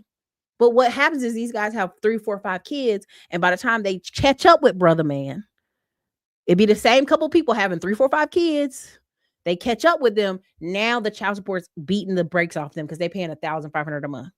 One of the guys online complaining, he makes $152,000 a year in Houston. He works in the oil fields and he pays $1,500 a month for 4 different kids. Are you kidding me? I think it's 4 or 5, but literally him showing like, see how I pay. And I was like, everybody in the comments, like, bro, if you have 4 kids living at home with you in one house under your leadership, your wife under your house, you'd have no money. Your whole check would be paying the house mortgage, the insurance, the cars, the healthcare, the feeding the kids. This is why poor people shouldn't have kids. They don't have the capacity to stretch and be caring and be empathetic and tell them, hey, it's okay. You made a mistake. Oh, you burnt the spaghetti. No, these people about to flip out because you burnt some food in their house because it costs so much to pay for more food. Okay, this is why they shouldn't, because they cannot have the empathy or the stretch to see, okay, well, my son broke 2 crayons. I'm going to buy him another box of crayons. They in there having a whole titty about you breaking 2 crayons. You broke 2 crayons. Do you know I work 40 hours a week so you can have crayons? And people keep acting like, Erica, that's not what happens. It is. It is. It is. Y'all try to clean it up. It is. Let's play this one part. Let me go here. This is about, it's cultural, it's mental, it's how you talk to these kids, and then I got another part I'm gonna play. This is deeply cultural, and a lot of people don't want to talk. It says rich parents explain, poor people command their kids to do something. But you guys need to hear about it. But I will. First, hi, my name is Dr. Momobo. I'm a cultural psychologist, and if you want to learn how our culture shape how we communicate and how we behave, you better follow. So a lot of people don't recognize that socioeconomic class is deeply cultural, and the groups that we are born into based off of our wealth status, and if our wealth status has moved in terms of generation, has different ways of have different types of behavior and different ways of engaging, communicating with, in this case, authority, and other ways of how social and cultural groups form. And in this case, the difference between those in lower economic backgrounds and higher economic backgrounds is their association, generally speaking, to the industrial complex. And that in turn can determine how these social groups interpret power, for example. And this is a cultural dimension that we call power distance. Lower socioeconomic backgrounds, because they have to take orders, because they are usually the working class that have to take orders from the upper class, they have more of a high power distance culture, generally speaking, amongst, particularly when it comes to those who have less power physically, children. They have more of a high power distance culture where you take what you're given, you do what you're told, and you perform your duty. And when it comes to those who are upper class specifically, because they are the class of people that are generally creating these industries, creating the systems, negotiating the deals in the room of working with other people that are creating these capitalist structures, they tend to teach their children how to negotiate, how to actually stand up to authority, how to do the political game, especially in corporate, the indirect communication and all that jazz. So it goes to show specifically how culturally laced socioeconomic background as well is, and specifically that culture is not just national, it is intersectional, and it is the social and cultural groups that we all are a part of. And if you want to learn a bit deeper as to how culture is intersected with socioeconomic background, I recommend you read the work of Dr. Anna Carl-Schmidt. She has done her whole PhD dissertation on that, and specifically the unwritten rules of the workplace. Really interesting stuff there. Okay. Now why did I share that with y'all? I shared it with y'all because I want you to understand it at some level. If your parents are in their 50s and 60s still talking to you about factory work and just doing what you're told when you go to work and stop running your mouth. Well, we have a family member who's in his young 20s and he be going to work running that mouth. And so some levels that conversation helps, but at most levels it doesn't. And this is why I keep telling y'all, when you have these very poor people send kids to college and they're like, why don't you just study? Just study. I have we have a extended, I'm not going to describe him. Let's just say there's somebody I know and their grandchild has gone to college. And I said, if they don't get into groups and activities and organizations for them to participate in, they will not stay at college because they will feel isolated because they're coming from an extreme poverty space. Because we know this family. Well, her dad's middle class a little bit, but she thinks she's middle class, but she got there and realized, oh my God, things are expensive. I may have to get a job. I need to, meet with people. I need to get into the mix. And when I talked to her grandparents and parents, they're like, no, she just needs to sit in her room all day and study. And I said, if she sits in her room all day and studies, she will be isolated, alone, and she will not stay at college because it will have no upside for her. So a lot of times poor people keep giving their kids advice that does not work. And when we are in a society right now where you have to be, via unemployment, creative, sharp, thinking, reading, willing to be flexible, willing to pivot. That's why I'm doing these trainings. I'm telling you, these 2 or 3 day trainings, even I have signed up for some of this stuff and done it. And the reason I told you I did it is like, I would go in groups and I'm just going to say it. There's a couple white guys in the group I was in. They were like slobbering, drooling at the mouth to be like, Erica, please let me put you on my paperwork because you're a double minority. You're a woman. You're Black. You're enrolled in a tribe. We can go get all these government contracts. And I was like, they were so thirsty that it made me like, okay, why is these white dudes trying to call us every day to try to get me to sign my name on something? Let me go look this up for myself. And they were right. And what's going to happen is if you're not paying attention, if you're not sharp, if you're just a poor kid who's like, I'm just going to go to work and they have to tell me what to do every day, you're going to have a hard time. When they keep telling people that kids are coming to job interviews saying they want $50 an hour, which so they can make $100K a year, and they've never worked a job in their life, it's the craziest thing I've ever heard. And those are parents who are putting people out unprepared. Some of those males are lazy. The person without kid can work 2 jobs or one. Listen, but what happens, Mia, is the person thinks if I make more money, child support will take more money, instead of thinking if I make more money, I can go live a phenomenal life. I can travel all year long. I can throw a little money to her and keep it moving because I'm not the main custodial parent. They don't think like that. It's not till they're like homeless. This is why if you hear a married person say they got divorced and their wife took everything and they're homeless, y'all had nothing. Y'all didn't have anything. 2 people together and you walk away with nothing. That means there wasn't a rental for y'all to split. There wasn't. She got the house because there's nothing else for y'all to sell. Y'all don't have any assets. Y'all are broke. So whenever I hear somebody say, I got divorced and the shit just ruined me, it did. You didn't have nothing to begin with. That math don't make sense. So if y'all have $1 and y'all split it in 2 and now you're homeless, that means y'all didn't even have $1. Y'all were doing the fake internet thing. Like, look how nice we live in. We going on vacations. Look at my husband. Y'all weren't really doing anything with the money. Y'all weren't intentional for 10, 20 years. You meet people 20 years later, they leaving the marriage with nothing. You hear all these women who like, I was a stay-at-home mom and I don't have no retirement. You telling me your husband didn't make enough to put maybe $100 a month away for you in some type of savings account, some type of retirement account? Then you was in poverty. You weren't in middle class. You was in poverty. There's no retirement for you. Poor people will reduce them. It will never stop. Yeah, it'll never stop. Gen Z, your special kind of entitlement. I don't get it. I'm just sharing what I got. I'm just sharing what I got, man. I'm just sharing what I got here. Let me show you this. This woman is someone who has been going viral a bunch lately, and y'all need to hear it. Let me play this part for her. She talks about the trades. And again, that's why I'm teaching this middleman a million style, because we don't have to physically do the trades. There are some people who will have to do the trades, but you can actually just be the paperwork person on the trade and also train people. And there's just a million ways I can explain it on Saturday, but let's go here. And so then how do I apply this verse to my life? What does it mean? What I believe is that it is more common for a woman to be deceived to the point of delusion and a refusal of reality. To the point of delusion because you want to believe the absolute best in the people around you, especially those that you love. You refuse to face the reality of evil and sin, or maybe you were raised to ignore your intuition and you struggle with that, but deep down inside, you know the truth. So what I decided to do is I chose to speak only truth to my daughter and any girl in my life. I'm just always going to be forthright and honest. And so I did tell my daughter that the trades are hard for a woman. So whether she liked it or not, she was going to go to college and she was going to get a skill that is extremely flexible and something that can be done remotely in case she finds herself to be a widow, a single mom, or chronically ill, or having to care for special needs children. Because with a trade, you exchange time and physical labor for money. So as a woman, that is so hard to do during pregnancy or while caring for young children.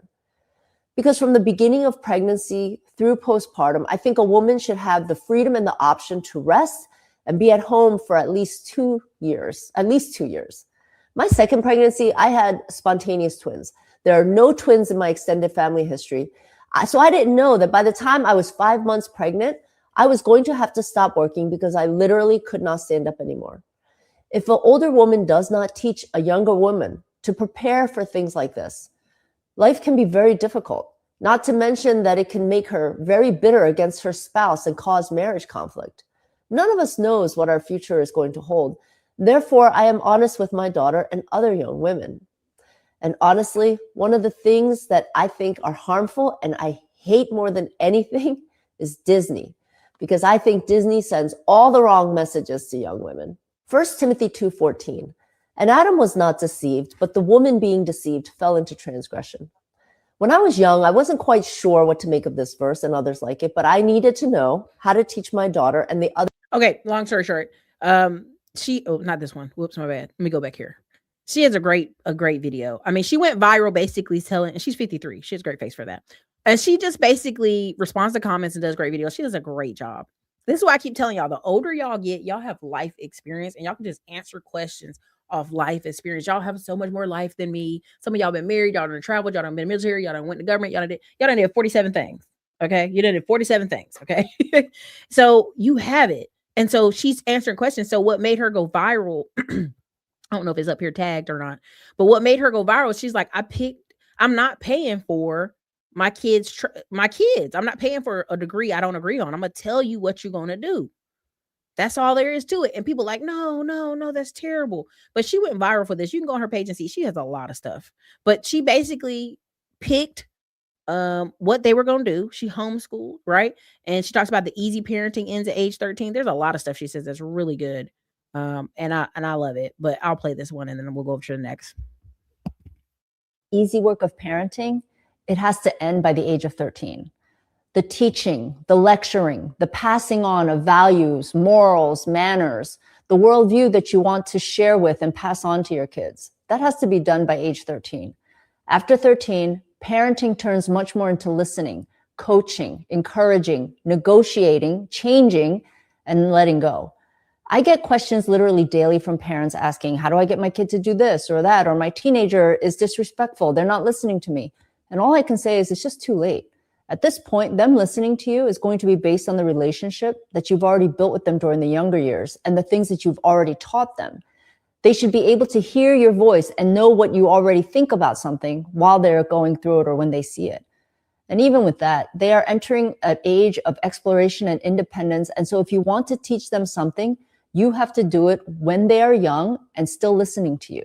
All of the easy work of parenting, it has to end by the age of 30. Okay, now you can go check out her page. She has some really great stuff about, colleges and which like that's just basic, y'all. Like I'm telling you as a person who's been super active. It really is. I'm talking about I am auntie working overtime. Like between vacations and trips and conversations. And like these are boys. And I don't know if y'all have nephews. I don't know if you do or not. When they call you, you're like, oh my God, they called me. I didn't call them. And I sit and I listen because they'll be like, well, what do you think I should do? And they'd be like, they called you? You gotta get, if you can see the faces of other adults when they be like, they called you, Erica, and asked you what to do in their 20s. I have a nephew that's older than other ones. I have an older brother. Y'all keep forgetting that. And I have nephews that are young. And it's because you have to invest heavy into them before 10. Are you taking them to soccer? Are you talking to them? Do you encourage them? Are you nice? Are you just mean parent that never does anything? I have male friends who are in their late 40s and 50s. They had kids right when we left high school. And they're like, the kids only call me if they want some money. And I said, well, what were you like when they were young? These are grown adults that don't want nothing to do with you. What were you like when they're young? Well, I always gave the whoopings and I was tough on them. And I said, when did it switch from you being tough to actually listening and wanting to be around them? You're wanting these kids to call you. You also have to call them. You also have to listen. You also have to be, hey, let's just go do lunch. There are times my mom would come visit me in Texas when we just go do wineries, we go eat some dinner, eat some tacos, and then she'd get back on the plane and go home. Y'all have to understand, if you are not kind and listening and encouraging at some point, these kids gonna get older and be like, I don't want to hear nothing you got to say. And this goes to that. I'm gonna tell you, there's an age, I believe, in the Black community, about 15 to 25, where if you don't, and this is opposite of white people, I think, in my opinion, sometimes, but 15 to 25, if you are with young Black people and you are not encouraging them, you're not trying to give them good direction, between 15 and 25, you lose them. And this is just what I'm personally seeing, as I have uncles who are in the police force. We had group homes with young kids. It's something in that 15 to 25. If they ain't on the right track before that, it's really hard. Like you hear Tim Jackson talk about it. He literally tells them, bring me your kids when they're 8, 9, 10, bring me 11, bring me 12 years old. But if you try to bring me a 16-year-old, he ain't going to hear me. I'm going to have to catch him when he get about 25 and life done whooped his ass. That's just the truth. That's why the only problem with our prison system right now in America is we have some, I'd say 15, 16, 17-year-old Black men who do some silly stuff, maybe pick some cars, do something they shouldn't. And maybe they should get 2 years of slap and arrest and go back out. But they giving these kids 10 years, 20 years, 15 years, 3 years, right? And what happens is now he's 25 and he's stuck working warehouse jobs. And I'm sitting here telling y'all all you need is certifications and a bank to give you some money. And the problem is, y'all, again, these girls that are doing goofy stuff and then they're 25 and got 2 kids. Oh my God, what should I do? Baby, you 25 with 2 kids. Guess what you're going to have to do now? You're going to have to work. The soft life, the traveling, yeah, that's over. I'm so sorry. But what we can do is make it so you have a great life for you and your kids. We're going to get you some certifications. We're going to get you one of these paralegal offices, one of these jobs where you can make $70K plus a year, because with 2 kids and you being single, you need that. If you're a woman with kids, single, and you don't make $40K a year, you're going to be marrying people that are dangerous, that are not nice to you and not nice to your kids. You're going to be open to dating losers, pedos, dangerous people. That's why when people say, Erica, money is not everything, these women need to learn how to be feminine and kiss my butt and wipe my butt. You know, like, stop that. They need to have enough brains at this point if they have children, right? Because they be telling you mama need a life too. No, mama need to go take her ass to work. Okay? That's what mama need to do. My mom was in the military and she took us to all the dentist appointments, eye doctors, all this stuff, even while married. And there were other married military people who mom did nothing.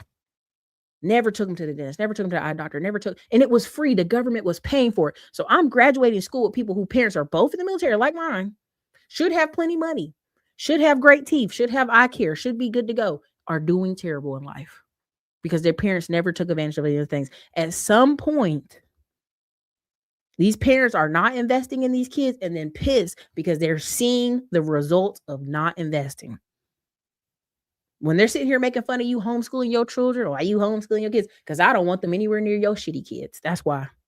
I don't want them near any type of dummy stuff your kids are saying. I want them far away. Right? I'm paying for my nephew to go to boxing class and swim classes so he can be ready for middle school, because my family won't listen to me about putting them in private middle school. They won't listen. So I'm like, well, prepare to be around the crazies. Even though we're in a wealthy area, some of them wealthy kids are dangerous too. And that's what people don't want to be honest. Some of these wealthier kids are dangerous because they have parents who will keep fitting the bill, keep bailing them out, keep putting them up. That's the part y'all don't want to talk about though. Let me play this clip and we're going to wrap it up. This is the last one. We're going to wrap it up. Oh, it might help if y'all got some sound, wouldn't it? Hold on. The video I made about No Child Left Behind being the worst thing ever happened to this country, all it does is piggyback off of that. I have seen for myself people who come into interviews late, if they show up at all. I have seen people come in with their parent. I have seen people come up in pajamas. I have seen people in the middle of an interview ask if they can call their mother so she can explain the question to them or give them an example. I have seen people with no education, and I mean none, no education past high school, demand higher pay, higher benefits, like more leeway, and you don't even have the education to back that up. And it's all because these children are so entitled and they're not used to working for anything. I said that in my video about No Child Left Behind. These children have been set up for failure. And the sad part is these are the same children that are about to be running this country. It is people who literally are spoiled brats. They feel like they are entitled to everything. And I'm going to tell you right now, it was No Child Left Behind. It was parents. There was a whole lot of things contributed. You know, most schools have a uniform policy, whether they wear a uniform or they wear regular clothes, but a skirt has to be so long, or, you know, they can't wear certain things on their shirts or whatever it may be. And every single school that I know of has bent those rules because children just will not follow them. And they're not following them because nothing is enforced. Nothing is enforced. They can come there with a skirt too short and they're going to let them stay. They can come there with vulgar stuff on their shirts and they're going to let them stay. There is no consequences for anything that they do. And parents go right along with it. They go along with it. I have seen parents literally fight for foolishness with their child versus telling their child that they are doing wrong. I have seen a child come to school with a skirt damn near till you can see her ass cheek. And the parent is arguing that it is her right to wear what she feels comfortable in.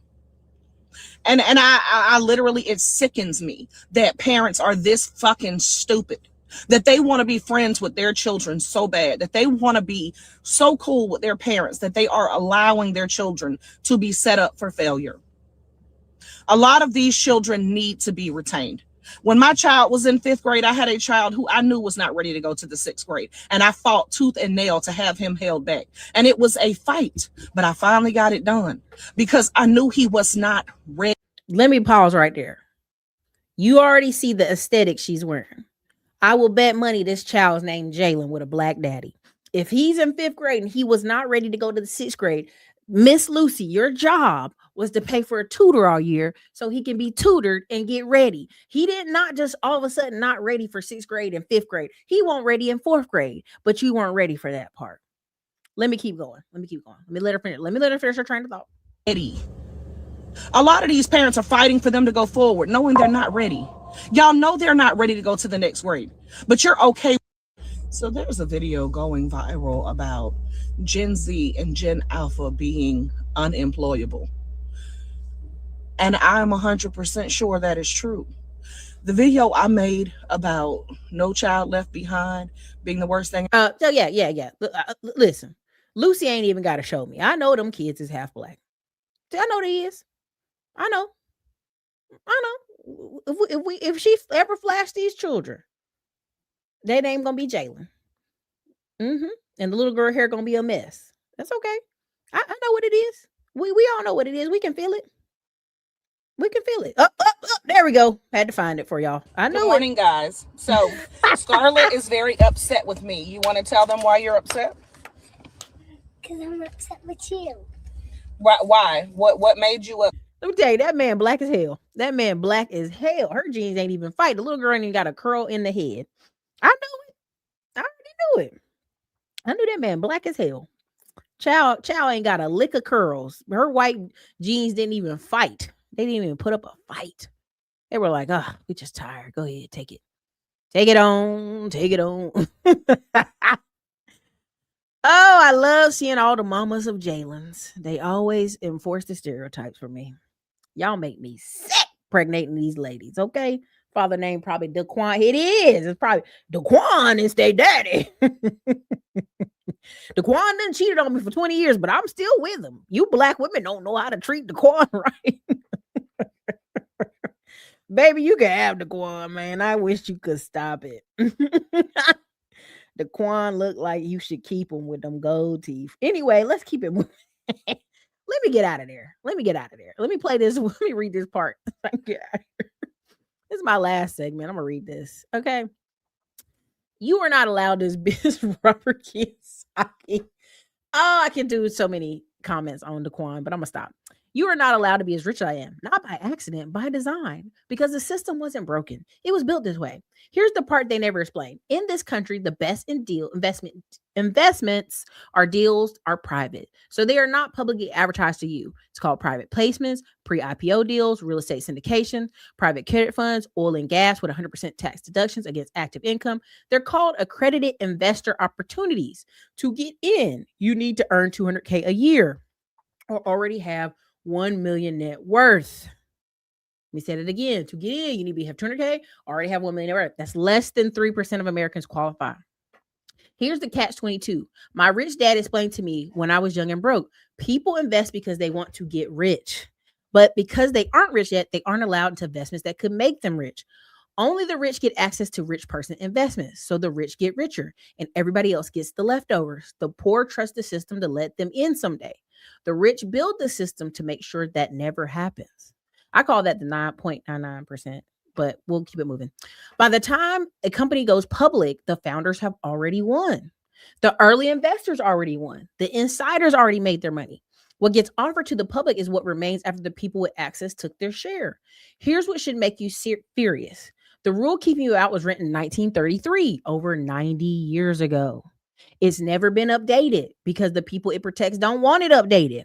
I spent decades teaching financial education. The hardest truth I keep coming back to this is this. Education alone isn't good enough if the doors are still closed. Then I came across a woman named Devon. Devin. Let me read that again. Okay, Devin. She didn't wait for the system to change. She built a back door. The Capital Cub is a private network with curated deal flow across real estate, private credit, oil and gas, venture exact investments that used to require either millions in the bank or the right last name. The wealthy built walls to keep this to themselves. Devin decided to ignore the walls. Don't be misunderstood. Devin is still operating within the law. That's important. Legal, ethical, and moral. Many of Devin's curated deals still require legal accredited tag, but not all. Now you can find out more about this. This is a way he, does a partnership. But let's just read this. This is really the next part of why I wanted to close out with this, just so we can have some positive outside of the Quan. Okay, the Quan. Pharrell's mama ain't shit, because Pharrell mama could have got a tutor. Okay. And that's that cheat code. Well, he just gonna do it again. We don't have time for some of these kids to do it again, but I hear you. Let's go ahead and do it. Listen, I'm gonna leave that alone. Let me get out of there. Let me finish reading this section and then we're gonna wrap it up. We're gonna get out of here. Have you seen someone work really hard and not be rich? Here's the thing. Most people spend their entire lives working hard, but for the wrong side of cash flow quadrant. I tell y'all, this is the real book. That Rich Dad Poor Dad book is goofy. The real book is the cash flow quadrant. And I'm going to leave that alone. The cash flow quadrant explains why some people struggle financially, no matter how much they earn, while others become financially free for life. The 4 quadrants are simple: employee, self-employed, business owner, investor. Let me break it down. Employee stands for employee. The person who works for someone else. They value security, a steady paycheck, and benefits. My poor dad told me, go to school, get a good job, work hard. That's employee thinking. The problems have employees have the least control and the least leverage. If their job disappears, so does their income. They work for money. They don't make money work for them. Self-employed, specialists. Quadrant is for the self-employed, small business owners, consultants, freelancers, professionals like doctors and lawyers. They say, if you want something done right, do it yourself. They often earn more than employees, but they're trapped by their own success. If they stop working, the income stops. And here's the painful truth. The self-employed pay the highest taxes of all because they make money as individuals, not through systems or corporations. They get hit with both income tax and self-employment tax. They work the hardest and keep the least. Business owner is where the rich live, the B quadrant. The true business owner doesn't work in the business. They own a system that runs without them. Think of Steve Jobs with Apple, Walt Disney with Disneyland, and Elon Musk with Tesla. They built brands and systems that work for them. If you have 500 employees or more, you're a big business owner, which is very rare, y'all. 500 employees or more is very rare. Out of the 33 million businesses, it just is. Most people have under 100 employees. If your system earns money, whether you show up or not, you've crossed to the right side of the quadrant. Business owners pay far less in taxes because tax codes require people who create jobs and opportunities. Investor, the I stands for investor, where money works for you. Investors earn from assets, real estate, businesses, oil, gold, or stocks, not from labor. They have the highest leverage, the lowest risk when educated, pay the least in taxes. When most people invest, they're outsiders. They buy stocks, mutual funds they don't control. Rich investors are insiders. They invest in things they understand and influence. The left side of the quadrant, E and S, works for money. The right side, B and I, makes money work for them. The shift from left to right is the hardest, but it's the only way to achieve true financial freedom. Most people chase paychecks. The rich build systems and buy assets. So ask questions. What side of the quadrant are you on? What side do you want to be on? I wanted to finish with this, right? Because I want y'all to understand what's happening. You know what I mean? If you're not up at 200K or $1 million in, your balance, your net worth, you are locked out of a lot of these deals. This is why I can show y'all if a person gets 3 rental properties, they're in the 1% of society. Like I literally was trying to show people like, y'all, when what's his name with the white hair? Bernie Sanders bought his 3rd property because he was like, I have 2 houses in Vermont and I need one here in DC because it's just getting crazy. People were like, oh my God, Bernie Sanders changed on us. He's 1%. Y'all don't understand how many, let's just go there, white Americans have a second home. It's called a second property or rental property loan, depending on the bank you're at. Even there's a teacher's bank here in North Carolina and one in Florida. They let teachers get a second home loan because they know it's that common that they will go get a lake house, a beach house, a something, right? But to get the 3rd property, it puts you in the 1% of America. That's why when you see these, like, I hate to call them hood boys, wholesalers, the flippers, they don't even realize their power because they now own 3 or 4 properties, which may not be these super expensive properties, but in America, they're in the 1%. Now, at this point, how they pivot is what makes a difference. That's why you see these people online crying about, I had 12 properties and I wasn't rich. I had to still go to work, because they don't know what they're doing. They're not doing the math on them appropriately. They don't have them working in the right way. And so this is where they miss out on, because they just don't understand what they need to do for the next 2 to 3 years. The next 24 months is stabilizing those rental properties, right? Not for you to go stunt and be in Dubai and all that stuff. There's one black guy, he was like, yeah, I had trucking company, and then I went and I met this woman, and then I was traveling overseas and I lost all my trucks. Everybody in his story go, well, sir, you're missing the part of the story where you got out of your truck driving and started traveling to Dubai and stunting and buying chains and buying cars, instead of managing the trucking company and making sure those 3 trucks run and don't have no problems. And really, you shouldn't have even been in Dubai. If you was a truck driver, your next step isn't vacationing in Dubai, y'all. Your next step is, let me get a few rentals to bring down my taxes. Okay? Let me get a few things. Let me line up my insurance policies. Let me line up my retirement accounts. So if something goes left, I can go to the bank and say, hey, I need a working capital loan, and look at the collateral I possibly have to do it with. But when you got in the mode where you're driving trucks and now you done met a new girl and you want to take her to Dubai, you already doing things out of order. This is why a lot of times married people can win faster if they're working together as a team. This is why I've been in groups with people, and 2 or 3 married couples done built 20 houses in 1 year, and everybody in there doing 4 or 5 that are single. But you got to have your mind right, right? You got to have your mind right. You got to figure out what that's going to look like. You have to visualize it. This is why I talk all the time about y'all getting on a piece of paper and writing it down so you can see your future. And I know a lot of times y'all like, Erica, that's manifestation woo-woo. I don't want to hear it. And I'm telling you, you know, the reason we were able to chart out a $10 million year in real estate is because we were able to sit down with a piece of paper and say, this is what we're going to do. This is the banks we're using. This is the steps. Let's go. And the average person will be like, oh, that's so much. When I leave work, I'm tired. Well, if one of y'all work a really tiring job and the other one doesn't, guess who's now the paperwork person? Guess who's now the admin person? It's you. Everybody thinks they're supposed to just come to work and chill nonstop for the next 10 years of their life. Right? If you talk to people with kids, they'll be like, girl, you don't understand. It's so hard. Cooking, taking these kids to soccer practice, doing this and that. You go over their house 9 times out of 10. There are seasons of life where the kids are not 5 years old. 5 and under, I'm going to give you all the grace in the world, because them kids be worse. But when your kids start being 10, 11, 12, can make their own peanut butter jelly sandwich, can pack their own bags to school, can wash their own clothes. I hear grown women talking about my 15-year-old son can't wash his own clothes. He can't? That's a failure on you. If your child is going to college and need to ask people in the college how to wash their own clothes, you fail. If your child's leaving the house at 18 and can't make spaghetti, you fail. If your child's leaving the house at 18 and don't know how to scramble some eggs, you failed. Okay? So what y'all really are doing is handicapping some of these kids to the point that it handicaps you. You can't move to the next conversation with these kids and your spouse, because you like, I got to make their sandwiches, I got to wash their clothes, I got to clean their room. There's one black lady on TV, she got like on YouTube, we have an 11-year-old daughter, she be in there cleaning her room. She's 11. She don't need you to sit on top of her back to clean her room. You wasting valuable time. You could be studying and doing something else, trying to force this child to clean like you want her to. Girl, if you don't get the hell on out that girl room and go find something else to do, that's the problem. These people, they don't have a next step.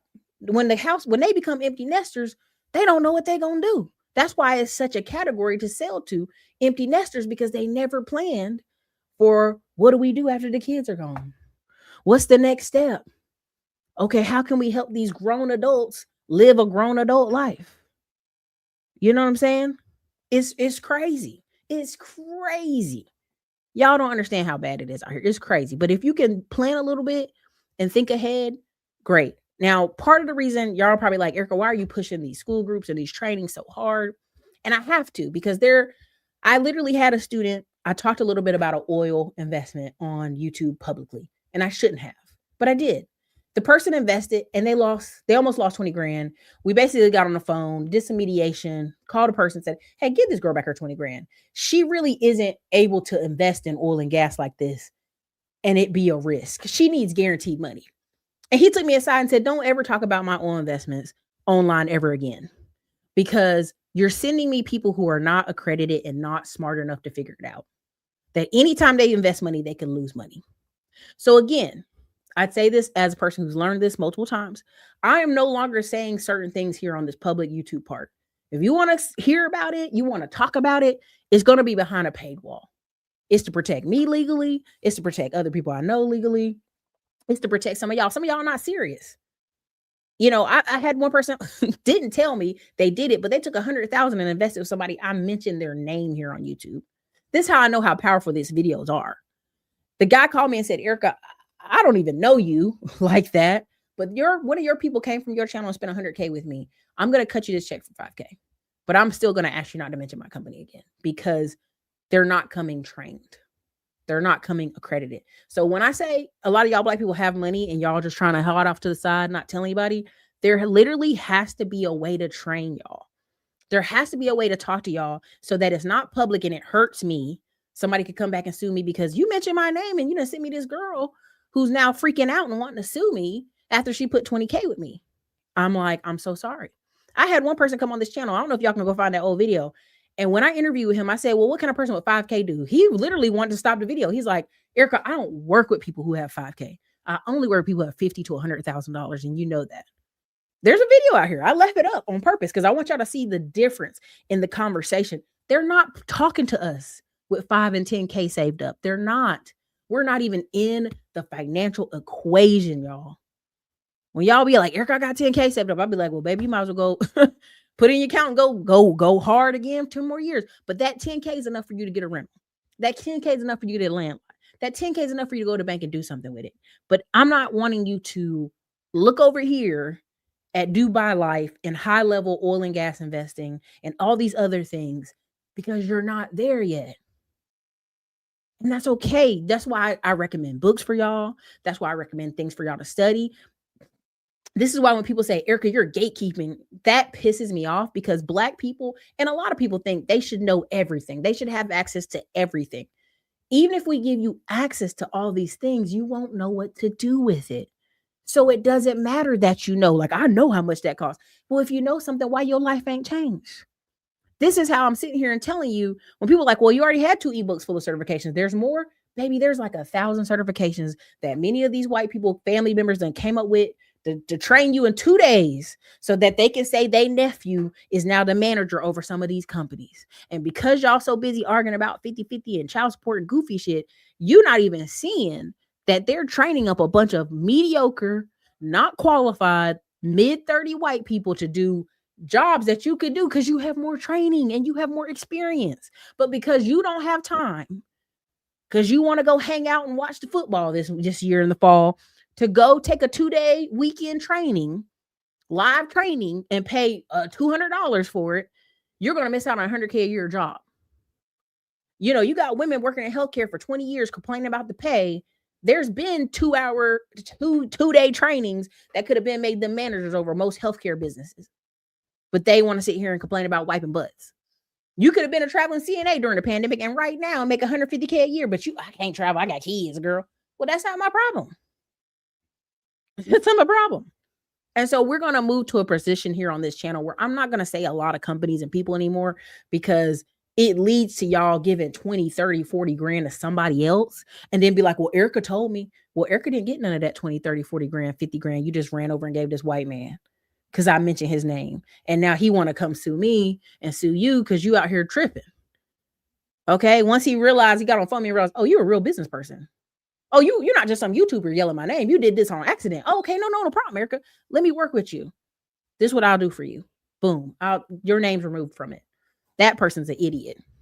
They make good money. They in tech, but they are an idiot. And I'm like, this is part of me pulling back from the boat parties and part of me pulling back from all this stuff. I can just go make myself a 10 million this year and say, fuck it. And that's not being disrespectful to y'all. That's just being really honest. Like when I say y'all, this is a courtesy coming to do this. It really is. Like you can make 300, 400K a year off YouTube, teaching people, educating people, connecting people, all that stuff. You really can. But I'm not going to sit here and put myself at legal danger because y'all mad that you invested 5K with somebody and call back and want to sue me and that person because I mentioned their name online. That's insane. That I will not be exposed like that again. Like, and if you notice, we're taking down a bunch of videos on the channel. That's because we have to. just because y'all out here making money. I'm not saying y'all stupid, but y'all won't consult me or call me until you messed up. You don't book $1,000 call with me and be like, Erica, I took 50K over to them people and they did this. Can you help me? What you calling me for? You gave them 50K. Go call them. You didn't give it to me.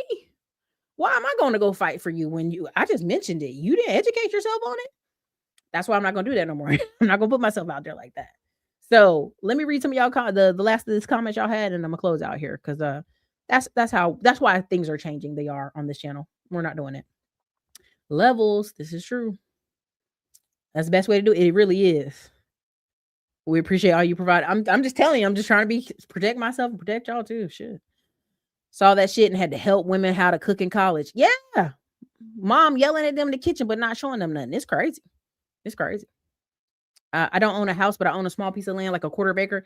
John Gray, quarter of an acre is enough for you to do all kind of things. A hobby farm, microgreens. You can do all kind of stuff. You can build real estate on it. If you want to talk more about it, you can book a call with me, or you can keep watching the channel. Studies show retention often doesn't help. It doesn't. I remember my one of my nephews was like, I'm older than the kids. Did I fail a grade? We're like, son, you didn't fail a grade. Why are you talking like that? Because all the kids would just assume he's older. He must have been held back. It doesn't help the kids. It doesn't. So, stop it, Xanatos Clutch. Oh my God. In the beginning, the children couldn't bring cell phones to school. Yeah. It's over. Anyway. Hey, protect your neck. It's been a blessing. Yeah, it's been fun doing this for years, but yeah, we just got to protect ourselves and we got to protect our family. And so, all the cool things I'll show more like a vlog style on another channel. But yeah, when I heard like some of y'all spending 150,000, some of the people I mentioned on here, don't loop me back in. If you didn't give me credit or tell the people who sent you, don't call me when something don't go right. Okay, don't do that because I didn't tell you to spend 50K with that person. You know what I'm saying? I'm telling you to educate yourself. So. I just want y'all to be careful with that. I remember my husband, he took our son to a barbershop when he was younger. The woman cutting his hair said, wow, he speaks nothing like the other kids with all that slang. Yeah, it's unfortunate. Yeah, it's unfortunate. I try to be a good aunt. Disappointing my parents, grandparents got myself together more than any ass whooping could. Yeah. And that's unfortunate. A lot of those whoopings would make a kid one of three things: a ruthless thug, an effeminate rainbower, whoa, or just plain bitter. A lot of bitters. A lot of bitters. This just is what it is. So let me get out of here. And this is the thing. I feel like it's a combination. It's black. I don't know. I don't know what it is. And I'm okay with it. Like, whatever your reason is, it's your money. Do what you want with it. But please don't come put my name in it or be like, well, Erica mentioned you. And that is not verification. You need to go out there, read up on that person, study. I've told you more than once on this channel, trust but verify. Just because I deal with somebody in oil and gas, I'm in a whole nother project. I don't know what project he's talking to you about. Like we ain't the same. So you have to be smart on this stuff and be like, well, I'm gonna call Erica. Erica better do something about this. Ain't nothing I can do. There are several people who will go do something off of hearing 80% of what I said, get out there and be messed up. Oh, Erica, I went and did this and that. I'm like, well, I didn't tell you to do that. I told you step 1, 2, 3, 4. You doing 3, 4, and then can't figure out why the process ain't working. That's why I have to protect myself. I cannot, I can't play like that. I cannot play. Y'all cannot come and try to, hey, Erica, I heard something you said and I went and Googled and I did half of what you said to do and now it ain't working. Don't do me like that. Don't do that. Don't do that at all. Erica, you have so much into the community. If people don't get it by now, they never will. Yeah, I'm going to let it go. For real, not coming to you first after hearing from you is just greedy. Exactly. Most people, there is a thinking and a process in their mind. I'm going to make this money, but you better not make none of money off me in the process. And all that does is bite your ass in the end. I'm more than willing to, like, I paid somebody for a $2,500 mastermind for a day. And half the stuff I already knew. I'm like, I've been doing this all these years. But there was one part he said, and we end up chopping it up for an hour, that one part he said is going to make me $100K for this year. And that's why I keep telling y'all, like, y'all willing to watch 10 hours of YouTube not pay anybody, not go to any accountants, not pay Brandy, not pay all these people that can actually educate you and have the certifications behind their name, and then be jammed up. I can't feel bad for you. I can't. But yeah, you know what time it is. So look, you guys, this is your girl Erica, Classic on Blog. Y'all have been wonderful. Y'all have a great evening, and I'll see those of you on Saturday for the trainings. Y'all know what time it is. All right, you guys, later. Hi, I'm Brandy Williams, founder of Williams Accounting and Tax Services in McDonough, Georgia. We're a full-service accounting firm proudly serving clients nationwide, including military families and U.S. expats. With over 20 years of experience as an IRS-enrolled agent, we've got you covered from past tax returns to business services and strategic tax planning. Visit WilliamsActTax.com. Let's get connected and take your finances to the next level.